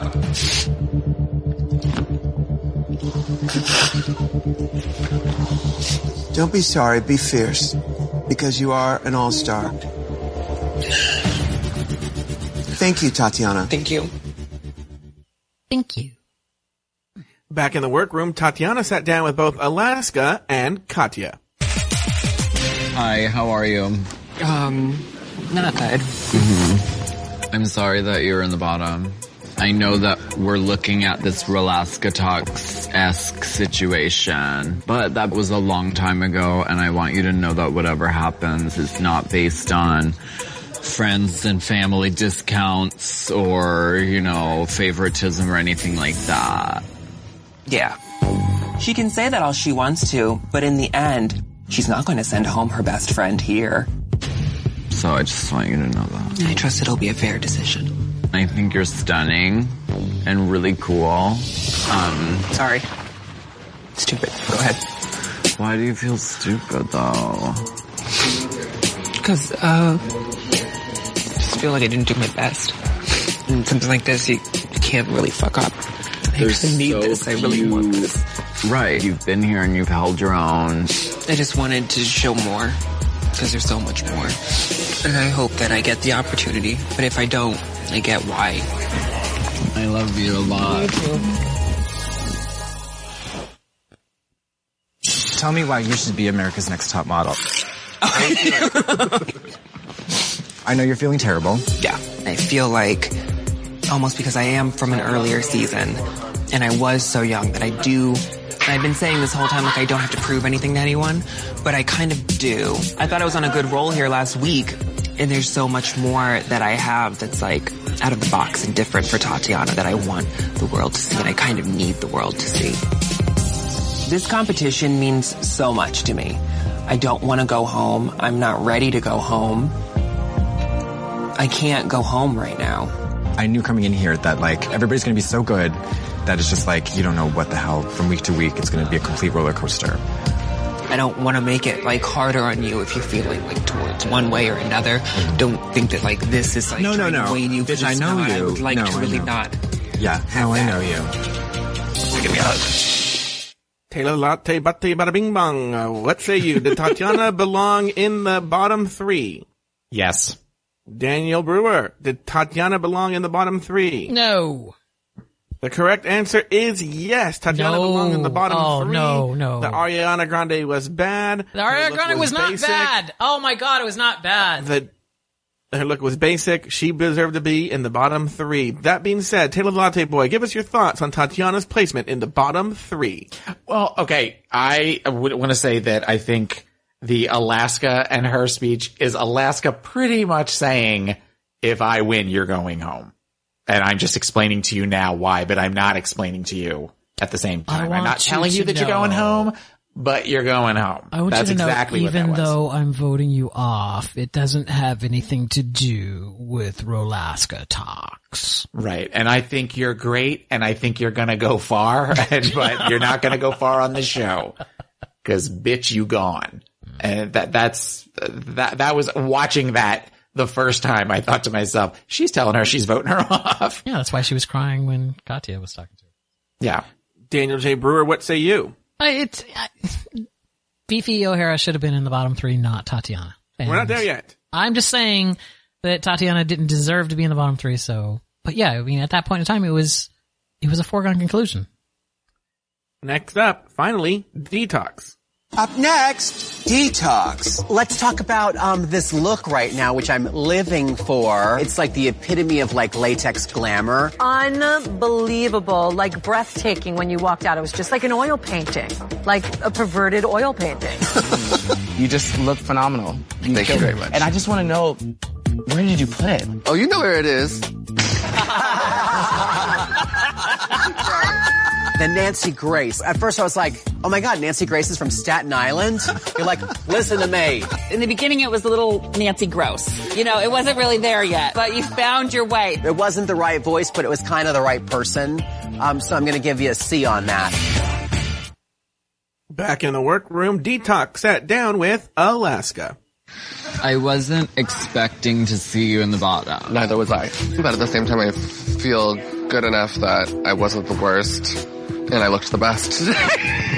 Hallelujah. Do you know what I mean? And it's crazy because it's like this, like, Rolaskatox. I know, I was just about to say that. Moment. Mm-hmm. But whatever decision is made, that's not going to be favoritism. Right. And I respect whatever decision it is that you come up with. Well, it's such a shame. I fucking hate you. Should I start packing now? Or? You probably should. Shall I send over the next clown? Yeah, sure.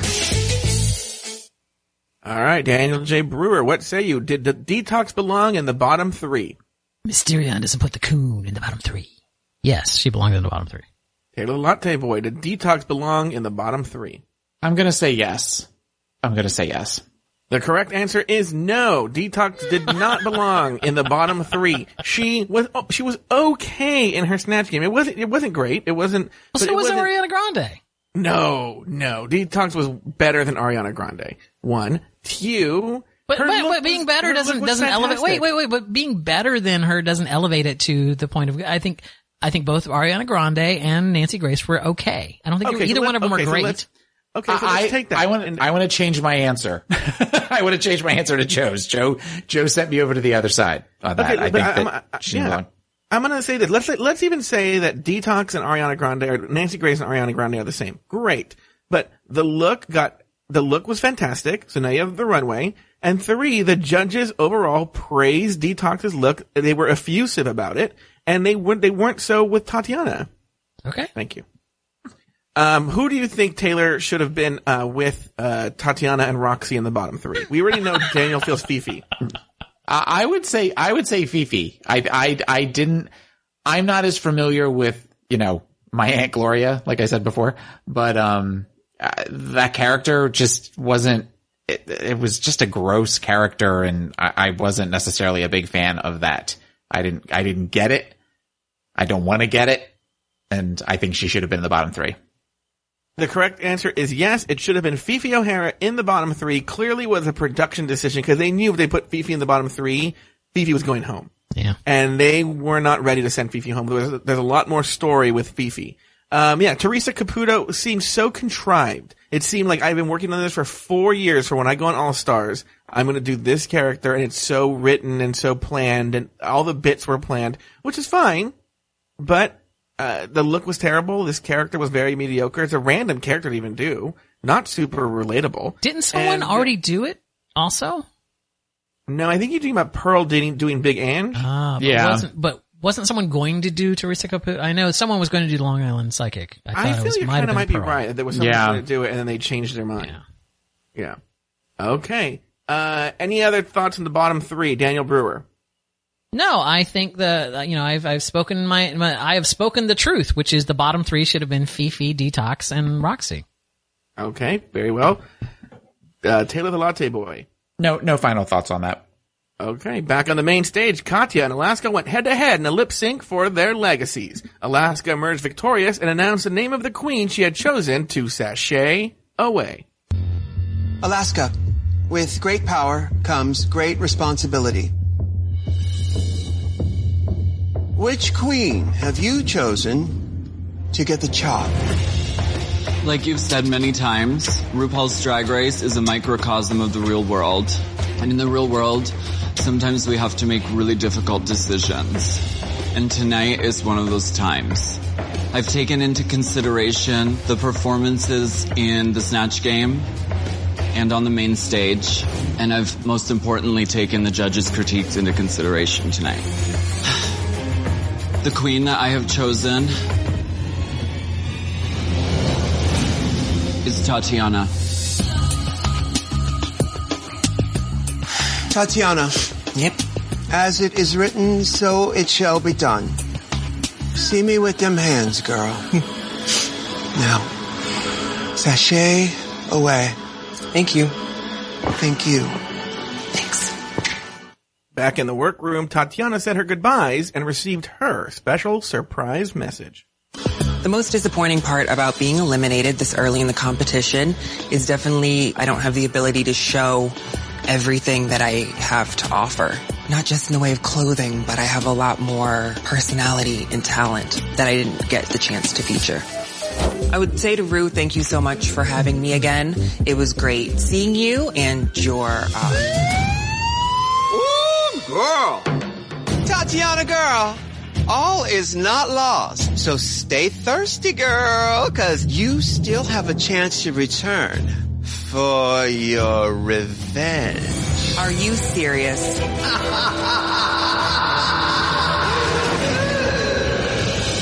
Wait, does this mean I get to come back? I can't. Okay, so Tatiana has found out about this Ru twist. Any stray thoughts about that? Any stray thoughts about the episode as a whole? Taylor the Latte Boy. Okay.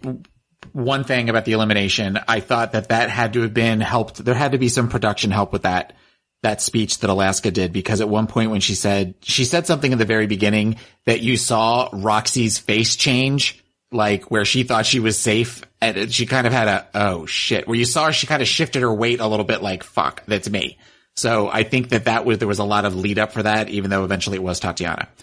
That was a thought that I had when I watched the episode. As far as a thought about this whole episode as a whole, I can't help but wonder, specifically with Adore and all of the love that Adore has gotten over the last year, just on, Tumblr and social media and all that kind of stuff, knowing this was coming, what this must have been like for her. Because this is different than just being eliminated. This was a decision on her part. And I wonder if there is some emotional stuff that she had to process through this, with people being excited to see her, that she would, when the announcement happened and all that kind of stuff, that she was possibly disappoint some of her fans by what she did, if what that did to her emotions. Yeah, you should watch her Periscope. That she talks about that. Okay, I will. You can find it on YouTube. Just search for Adore Periscope. I'm sorry, I interrupted you though. No, that's okay. That was pretty much my thought. Daniel J. Brewer. Yeah, what's the question, Joe Batance? Do you have any stray thoughts on the episode? I don't, other than the fact that you can buy the same parts available now on iTunes from Tatiana. So make sure. Can you really? If you want to pick up her spoken word extravaganza, the same parts, it is available on iTunes. Well, good for her. Well, that wraps up the episode. Daniel, I think it's your turn. We're going to go to letters that require all of our attention. Yeah, and this is going to take me some time here to get through them, but I believe, here we go. I'm going to start with this one. Hi, I'm Sophia. Hi, Sophia. I live in Canada. Well, I'm not. I'm Daniel, but I'm reading what Sophia wrote. I live in Canada. And I'm also a 16-year-old listener. I've been listening to your show since last season, but I've been watching RuPaul's Drag Race for 2 years now. I usually listen to the podcast while doing my homework or baking. I sometimes randomly start laughing and my family will look at me weird. My question has nothing to do with All-Stars, but I've wanted to ask this for a while. I think for future seasons, in order to make them more interesting and to stop a season 7 from ever happening again, they need to expand the talent by taking queens from other countries. In order for RuPaul's Drag Race, you need to be in order to be on RuPaul's Drag Race, you need to be a U.S. citizen, which stops so many talented queens from entering. I understand there are legal things and so on, but other competition reality shows seem to have people on from other countries. Do you think future seasons it could be North America's next drag superstar? Thanks for making this podcast so I can procrastinate doing my homework. P.S. I'd really like all of you to give your opinion. Who should go first? Joe Batance. Well, here's the thing. So, a lot of it has to do, I think, with RuPaul. So to get a work visa into the U.S., Cause like, for instance, as long as you have the visa, you're good to go. That's why, Courtney Act was allowed to do it. Yep. You know, she already had the entertainment work visa. And so I think it's a very expensive process. The show has a very small budget, and I don't think they're going to put the budget towards that. Now, that being said, we should just call the show That Being Said. Now that we've talked about that, there have been internet, like, for instance, they really want RuPaul to come to England. But as we've talked about before, RuPaul does not like doing this. She does the bare minimum she needs to do. So the thought of going to another country, I think she's considering England. They only want to do it if RuPaul is the host. And so I think she's considering it. But, if they did that, then I think it'd be a lot easier to bring international queens there. It depends on RuPaul whether she wants to go to another country and do a version of Drag Race internationally. But it's hard to get them into the U.S. So that's part of the thing where they said they would only do it if she was the host. So they would never have where Bianca would be the host, or they would get a famous drag queen from over there to host. And because I know with Top Model, they have, Australia's Next Top Model, and they have Germany's next, and they always seem to have somebody from that country or a different other supermodel. It's not always Tyra Banks. Right, but that's because they're selling the franchise. In this case, they're trying to sell them the pre-done package. Let me rephrase. They really want RuPaul. I'm not saying they won't do it without her. They really want RuPaul. I think Jonathan Ross has the rights in England for RuPaul's Drag Race. Oh, there you go. Okay, great. Taylor, what are your thoughts? I think it's a great idea. I know that towards the end of Top Model's run, they did a Americans versus UK as far as the models go. But I also know that was towards the end of the run, and they were kind of running out of ideas, and it sort of looked like that at one point. Yeah. So I'm not quite ready for them to change up the format too much just yet, because I feel like once they start having to add the twist, that kind of reeks of, well, we've only got a couple more seasons left.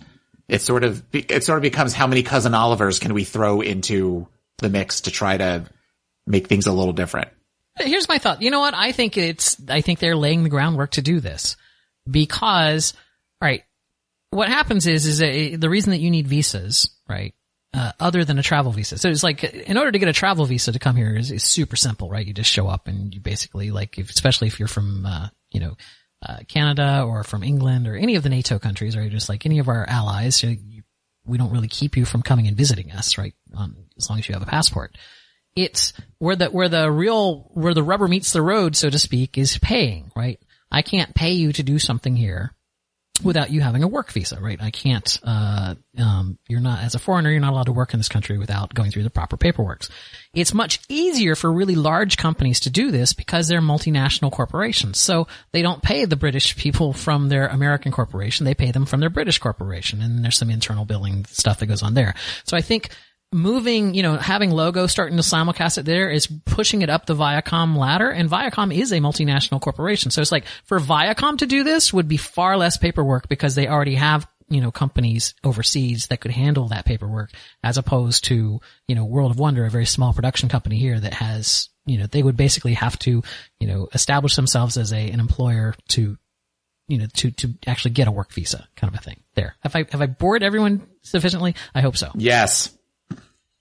But I think by moving it to VH1, I think maybe they are moving in that direction, right? Viacom could certainly do this without it being a big deal.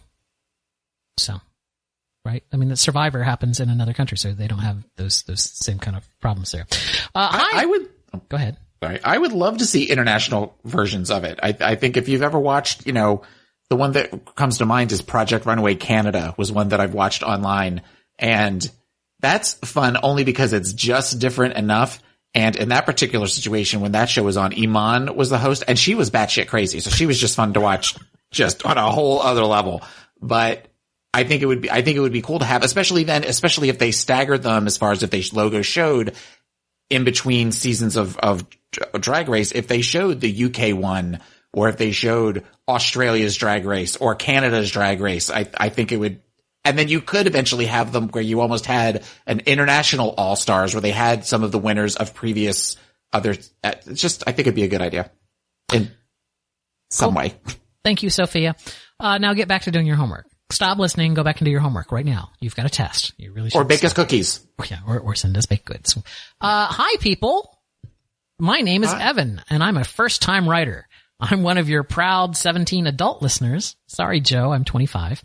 And I'm far too old to be this emotionally responsive to a reality show. Outside of maybe Bin de la Creme, I've never had such a strong immediate reaction to a queen within the first 2 episodes. Between Adore and Tatiana, my faves are pretty much decimated, though my strategic picks may have been Katya, Tati, and Alaska. My brain is secure, but my heart is shattered. He's using big words. This is why we don't like adult listeners. They use big words. With all the personal bias in me, I feel like I'd like to have sent Detox home. She bombed this challenge on her season, hasn't shown much value on this one outside of this runway, and you did Acid Betty 1.1. Tatiana had so much to prove and had put a great foot forward. All right, rant over. Here comes the questions. Number 1, how prevalent do you think the Rolaskatox is going to be moving forward as an unofficial alliance? They're all strong in different areas, and if there's an unspoken truce, then it's the whole show right there. Joe? Joe. Oh. Yeah, Joe, Joe, you can be our spokesperson. I trust that you will answer these how I would answer them. Go ahead.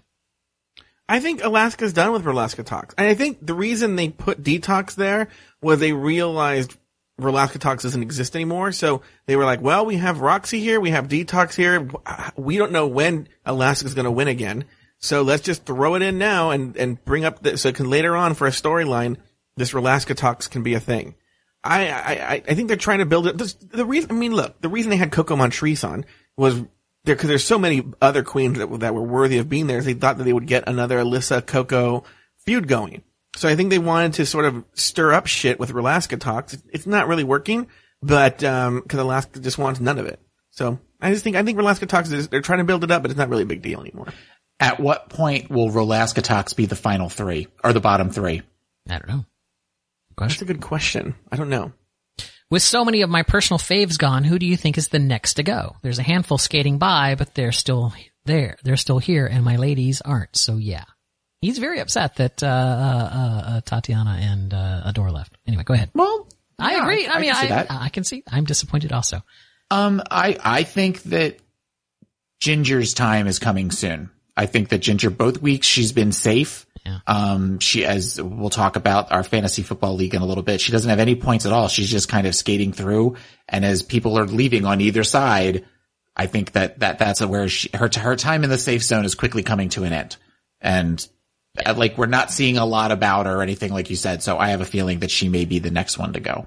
I have a feeling, yeah, it'll either be Ginger or Roxy. And I know that there's other alternate theories about Roxy, but I think if the revenge thing comes full circle and someone comes back in, the Roxy thing could still be right, even though she leaves earlier than what people think. Anyway, it really just all depends on what it is. Joe, any thoughts on who you think's next to go? I hope Fifi goes home next. Fifi goes home. I think Ginger's safe. It's an acting challenge next week. Okay. Number 3, when do you think the revenge portion will come full circle? That's his last question, by the way. Okay. I don't know that, we don't know that it's a revenge thing. I think it could be a jury thing. I think someone made in the letter section last week a very valid argument that, we're going to get to a point where we're low on queens who are still in it, but they still need to vote out the queens. And so I think it's going to switch over to a Survivor thing where the jury votes out the bottom queen. Yeah. See, I know that's your theory. My theory is, her exact words are, you'll have a chance to return for your revenge. So it's like, to me, I feel like it'll probably be 4 or 5, about half of them. Once about half of them are there, that's probably when they'll Does she say that? Play it back. I don't think she says a chance to return for your revenge. The most disappointing part. Wait, does this mean I get to... Are you serious? Girl, because you still have a chance to return for your revenge. Okay. But I think that could mean so many different things. And I think a jury thing, while in some ways is a good idea, I think that the jury thing has been done before on Survivor for literally the last 15 years.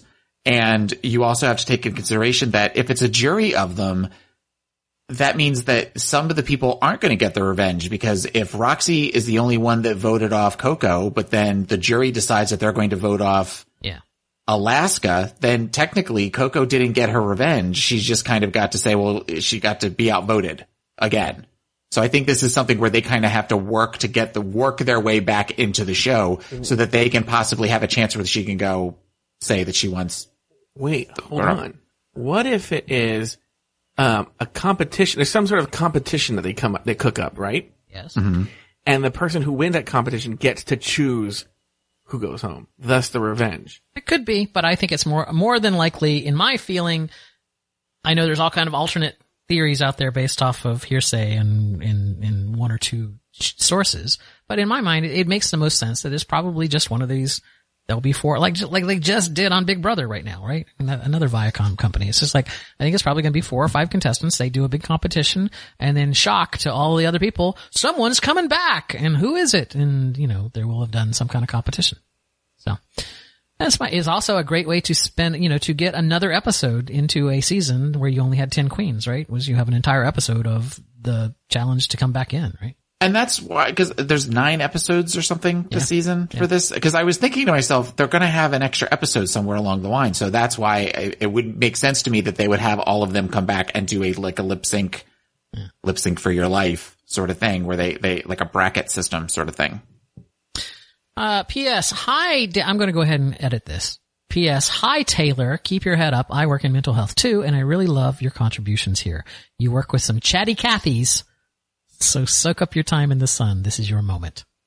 Thank you so much. PPS, hire me as an intern. I've got a lot to say, clearly. I need to hire somebody. If you are licensed, do you live in the state of Florida? No, he wants to be an intern on the show. Oh, I thought because I need I'm hiring a new counselor and I'm looking for somebody right now. It's like, if you work in the state of Florida and you're licensed, girl, send me your resume. He lives in San Diego. We'll do Skype counseling. I don't know. Right. Let's see. We got some other emails that I'm going to be reading on Friday's show, but let me just get to, the other one that was group related here. And that comes to us from, that one I can read on the show. I'm so sorry. If you stay quiet. It's called truncating. You talk about it every fucking episode. Hey guys, I wanted to give my perspective on the RuPaul's Drag Race recap to counterbalance some of the negative feedback you've recently received. This comes into us from Daniel. This comes to us from Musing Mark. I think Joe is right that there's if the podcast bothers you, just don't listen. Even if I like a podcaster personally, I may not care for their podcast and don't listen, but I certainly don't expect them to change their podcast to suit me. And I don't make a big deal about what I don't like about them or their show. Any podcast is what it is. It's my choice to listen to it or not.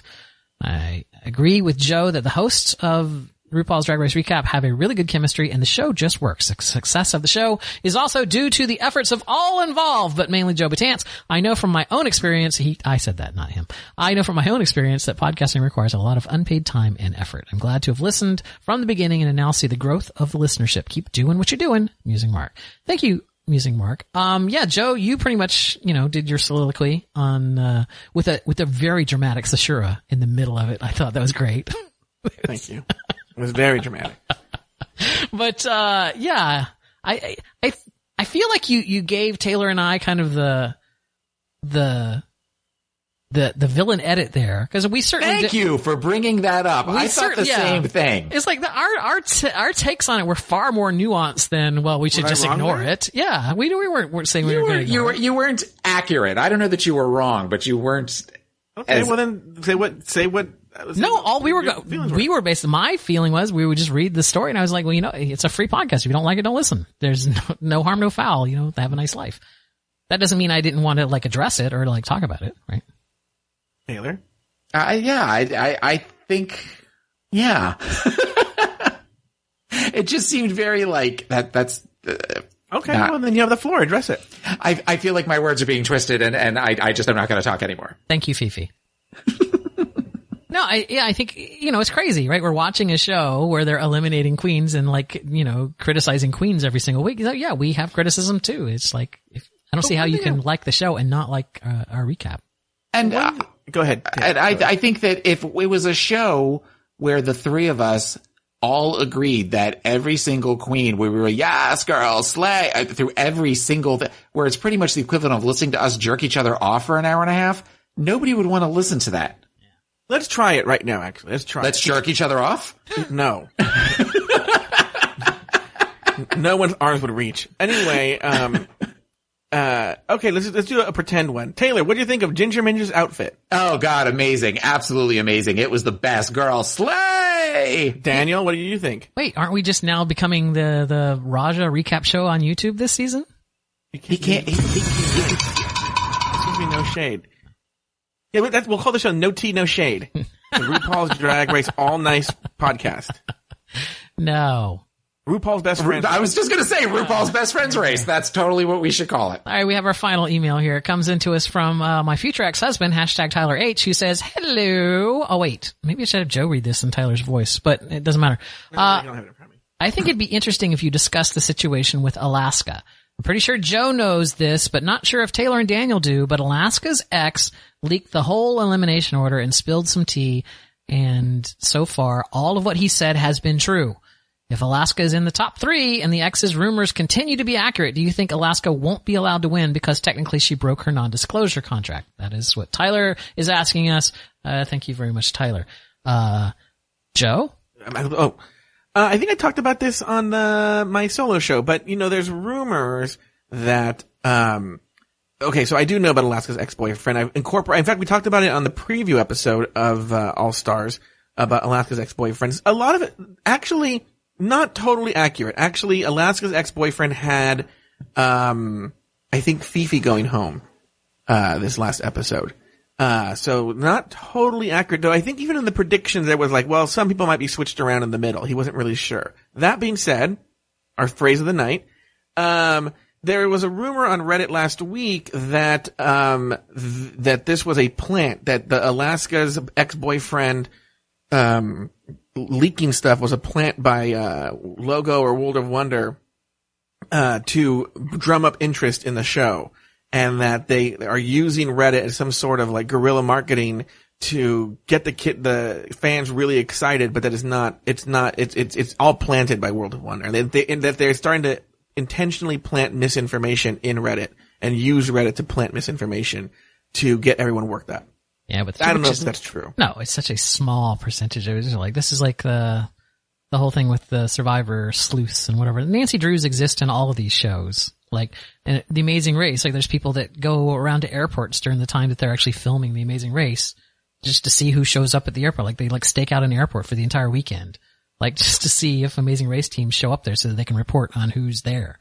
That's the saddest story that's ever been told on this podcast. But yet there are entire subreddits dedicated to this. It's like, people do that. I mean, people have all kind of different fandoms and, like what's the difference between going out and bird watching on the weekend or going to the airport and people watching hoping to catch a glimpse of the Amazing Race teams? I don't know.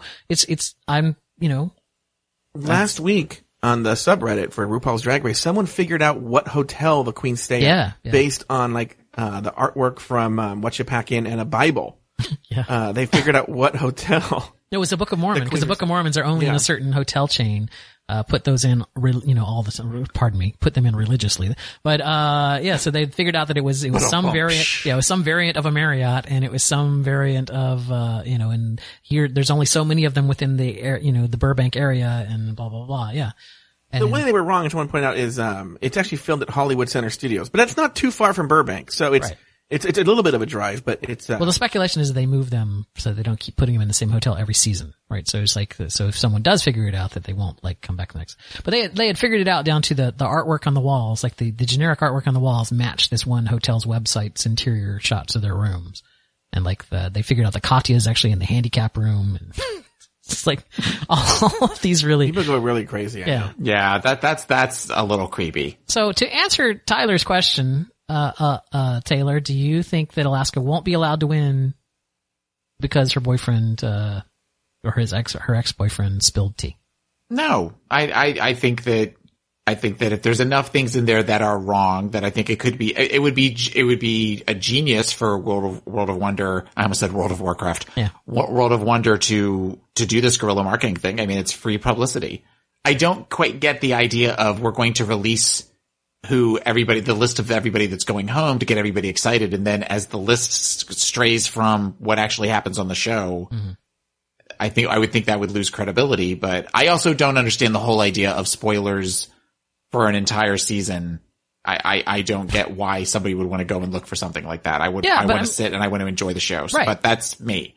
I agree. And there's some people do. Like, to me, spoilers don't bother me because it doesn't tell me what happened in the episode. It doesn't tell me, like, the interactions between the queen. It's like, I watch it for the content, right? Not necessarily the result. But Tyler, I don't think so. I mean, I know that we make it into a big deal on the internet and Reddit makes it into a big deal, but it really is such a tiny fraction of their audience, and it doesn't interfere with any of their monetization. It doesn't make the show lose any money. If anything, it just generates more buzz. And it's really not a huge violation. A violation of an NDA would really be like Alaska going on a national radio show and letting something slip, where they were promoting the show and was saying that. This is like, a secondhand source that's saying this. I also think that, it doesn't say, she may have not even told him anything about this whole returning revenge thing, right? Because, maybe she decided to keep something secret, whatever. It's like, I don't know. It's somebody's ex that's just blabbing about some stuff that he thinks he knows. Yeah, he's right so far, kinda. He didn't know exactly when Tatiana was going to leave. He's like, oh, she leaves 7th or 8th. Like, well, yes, she left 8th, but nothing about, I don't know. Okay. I don't think they're going to punish Alaska for this. It's just, that's not how that works. They would fine her. They would, yeah. What? What? What are you laughing at? I'm laughing at Joe. I don't know. Because it's not ending. It's like, so. Yeah, I know. Anything to Alaska. So to wrap it up, I think she's fine. But yeah, okay, fine. I'm done. Do we have any Facebook messages or Twitter things that need to be covered? Not that I know of. I mean, we have people that have written in on our Facebook page, and I will definitely go through them on the solo show on Friday. Yeah, that's solo show stuff. But yes, thank you for everyone who wrote in. Also, there are some other people that sent us emails this week. You'll hear those on the Friday show. So Bryce and SW Starling and BC French and Evan with your second one, and Jordan Darling, all of you folks. We'll talk to you on Friday. My God, I'm just babbling the fuck on. Go ahead. What's next on our list? Response contest. Daniel, who won the listener response contest? I easily and handily won that contest because Sater listened to the show like literally 2 hours after it posted and sent an email within that first 15 minutes of hearing his name. Okay, so Jamar84 was the first winner, and now Scott the Sater is the second one. Daniel, who was your pick for this week? You were the winner. I'm assuming that once they win, we can't repick them. Yes. That just seems to be fair. So, this week I'm going to go with, I gotta find I know his Facebook name, but I need to find out what he wrote in with name. John B. I think John B is going to win it for me. All right. So John B is what you have. Taylor, who do you have? Sarah Yu. Oh, you're going to stick with Sarah Yu? I'm sticking with Sarah. She's going to do me right. I'm going to torn between hashtag Tyler H and Jordan Darling. I'm going to go with Jordan Darling. Jordan Darling. Please.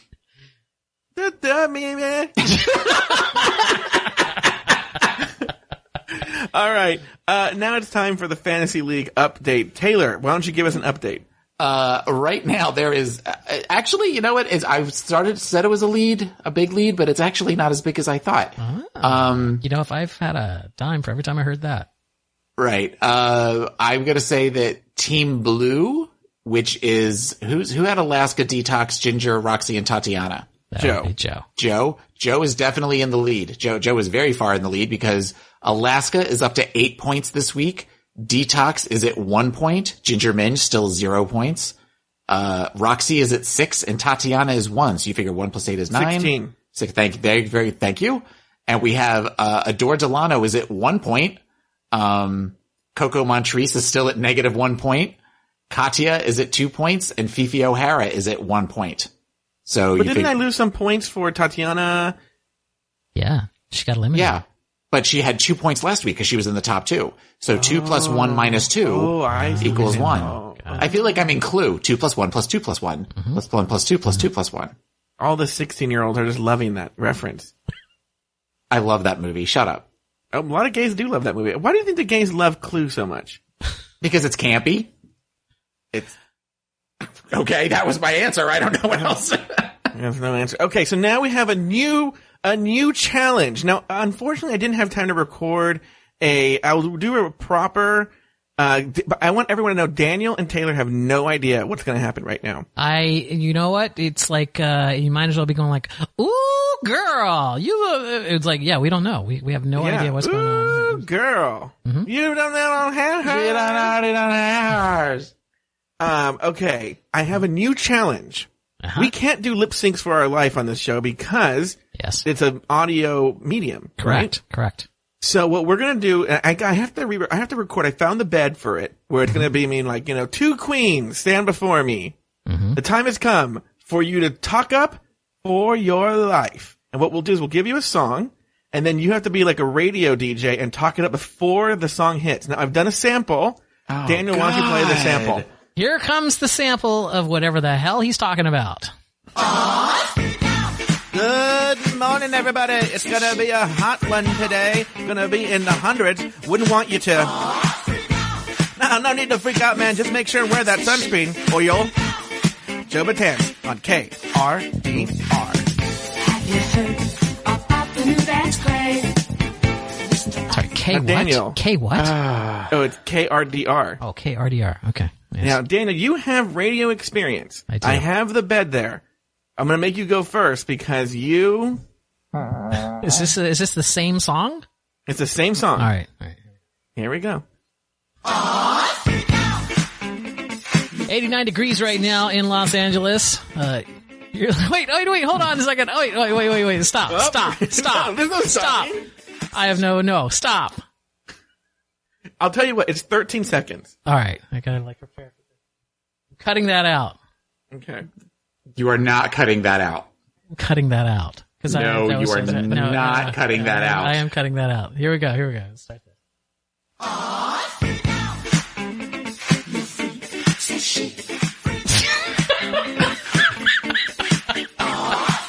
Problem is I can't do it because it's just like I just want to do the Joe Batanz like good morning everybody. Go ahead. No one can do that. There, I failed. Okay. It's up for now. Taylor Latte Boy, it's up to you. All right. Give me a second. All right. Ready? All right. Mm-hmm. Good evening, everybody. It's Taylor the Latte at KRDR. It is 107 degrees here in Florida, and I have ball sweat like you wouldn't believe. We're looking forward to Joe Batanz on Sirius XM 105 this week. Be sure to listen at 1 o'clock on Friday, or 12, or whatever. Chic. That was pretty good, actually. Okay, so now here's what's going to happen. Audience, you get to vote. Tweet us at Drag Race Recap or email us at... Jeez, God. What is it? Drag Race Recap? We know that Taylor won. I failed. Well, do you want to try again? No! Let me have one! Oh my God! Let me have at least one thing! That's true. Okay. Well, which guarantees that everybody will now vote for him just to... All right, so how are they voting, Batanz? What's the Well, just listen in any way you get a hold of us on Facebook, on Twitter, or email. We're going to read that at the end, which is coming up. Now, before we do that, Daniel, do you want to talk about our new show that premieres this Friday? It does. This Friday with my co-host from Dubious Intent, Adam Burns. It will be Joe Batanz, Adam Burns, and myself. I won't say reviewing because it could end up being lambasting, but doesn't matter. We're going to be reviewing the new Prince of Persia, whatever the fuck that thing's called. What's it called? Finding Prince Charming. Finding Prussia on a map. No, we're going to do the Finding Prince. Let me tell you right now, this show looks so damn It looks so bad. There's a reason why Taylor's not part of it. It looks so bad. But we're going to do it anyway. We're going to review Finding Prince Charming. We're going to put it in this feed. So it'll be in the RDRR feed.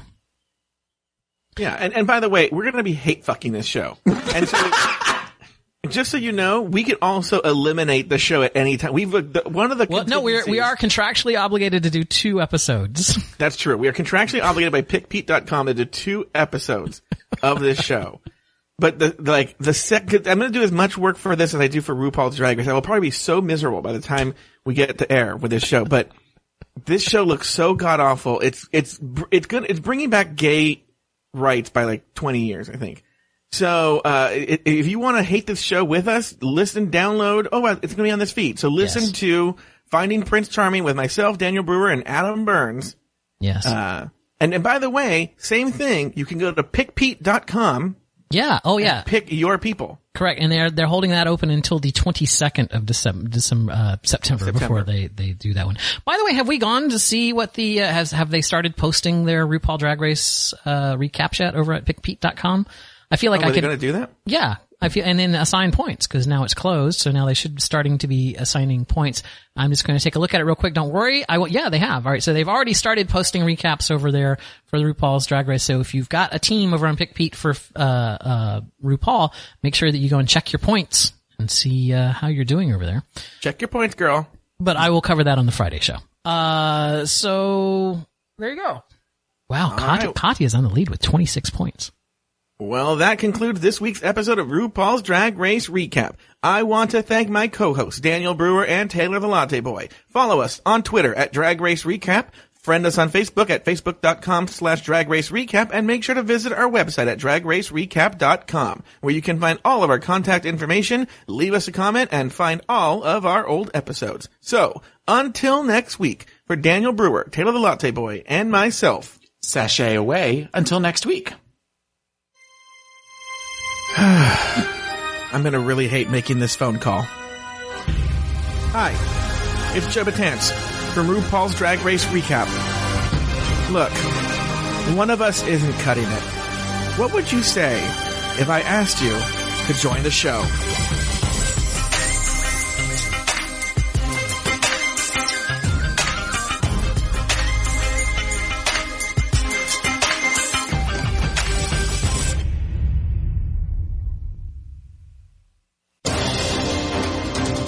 This show is a proud member of the Pride 48 Podcasting Network. Check out other great podcasts at pride48.com/shows.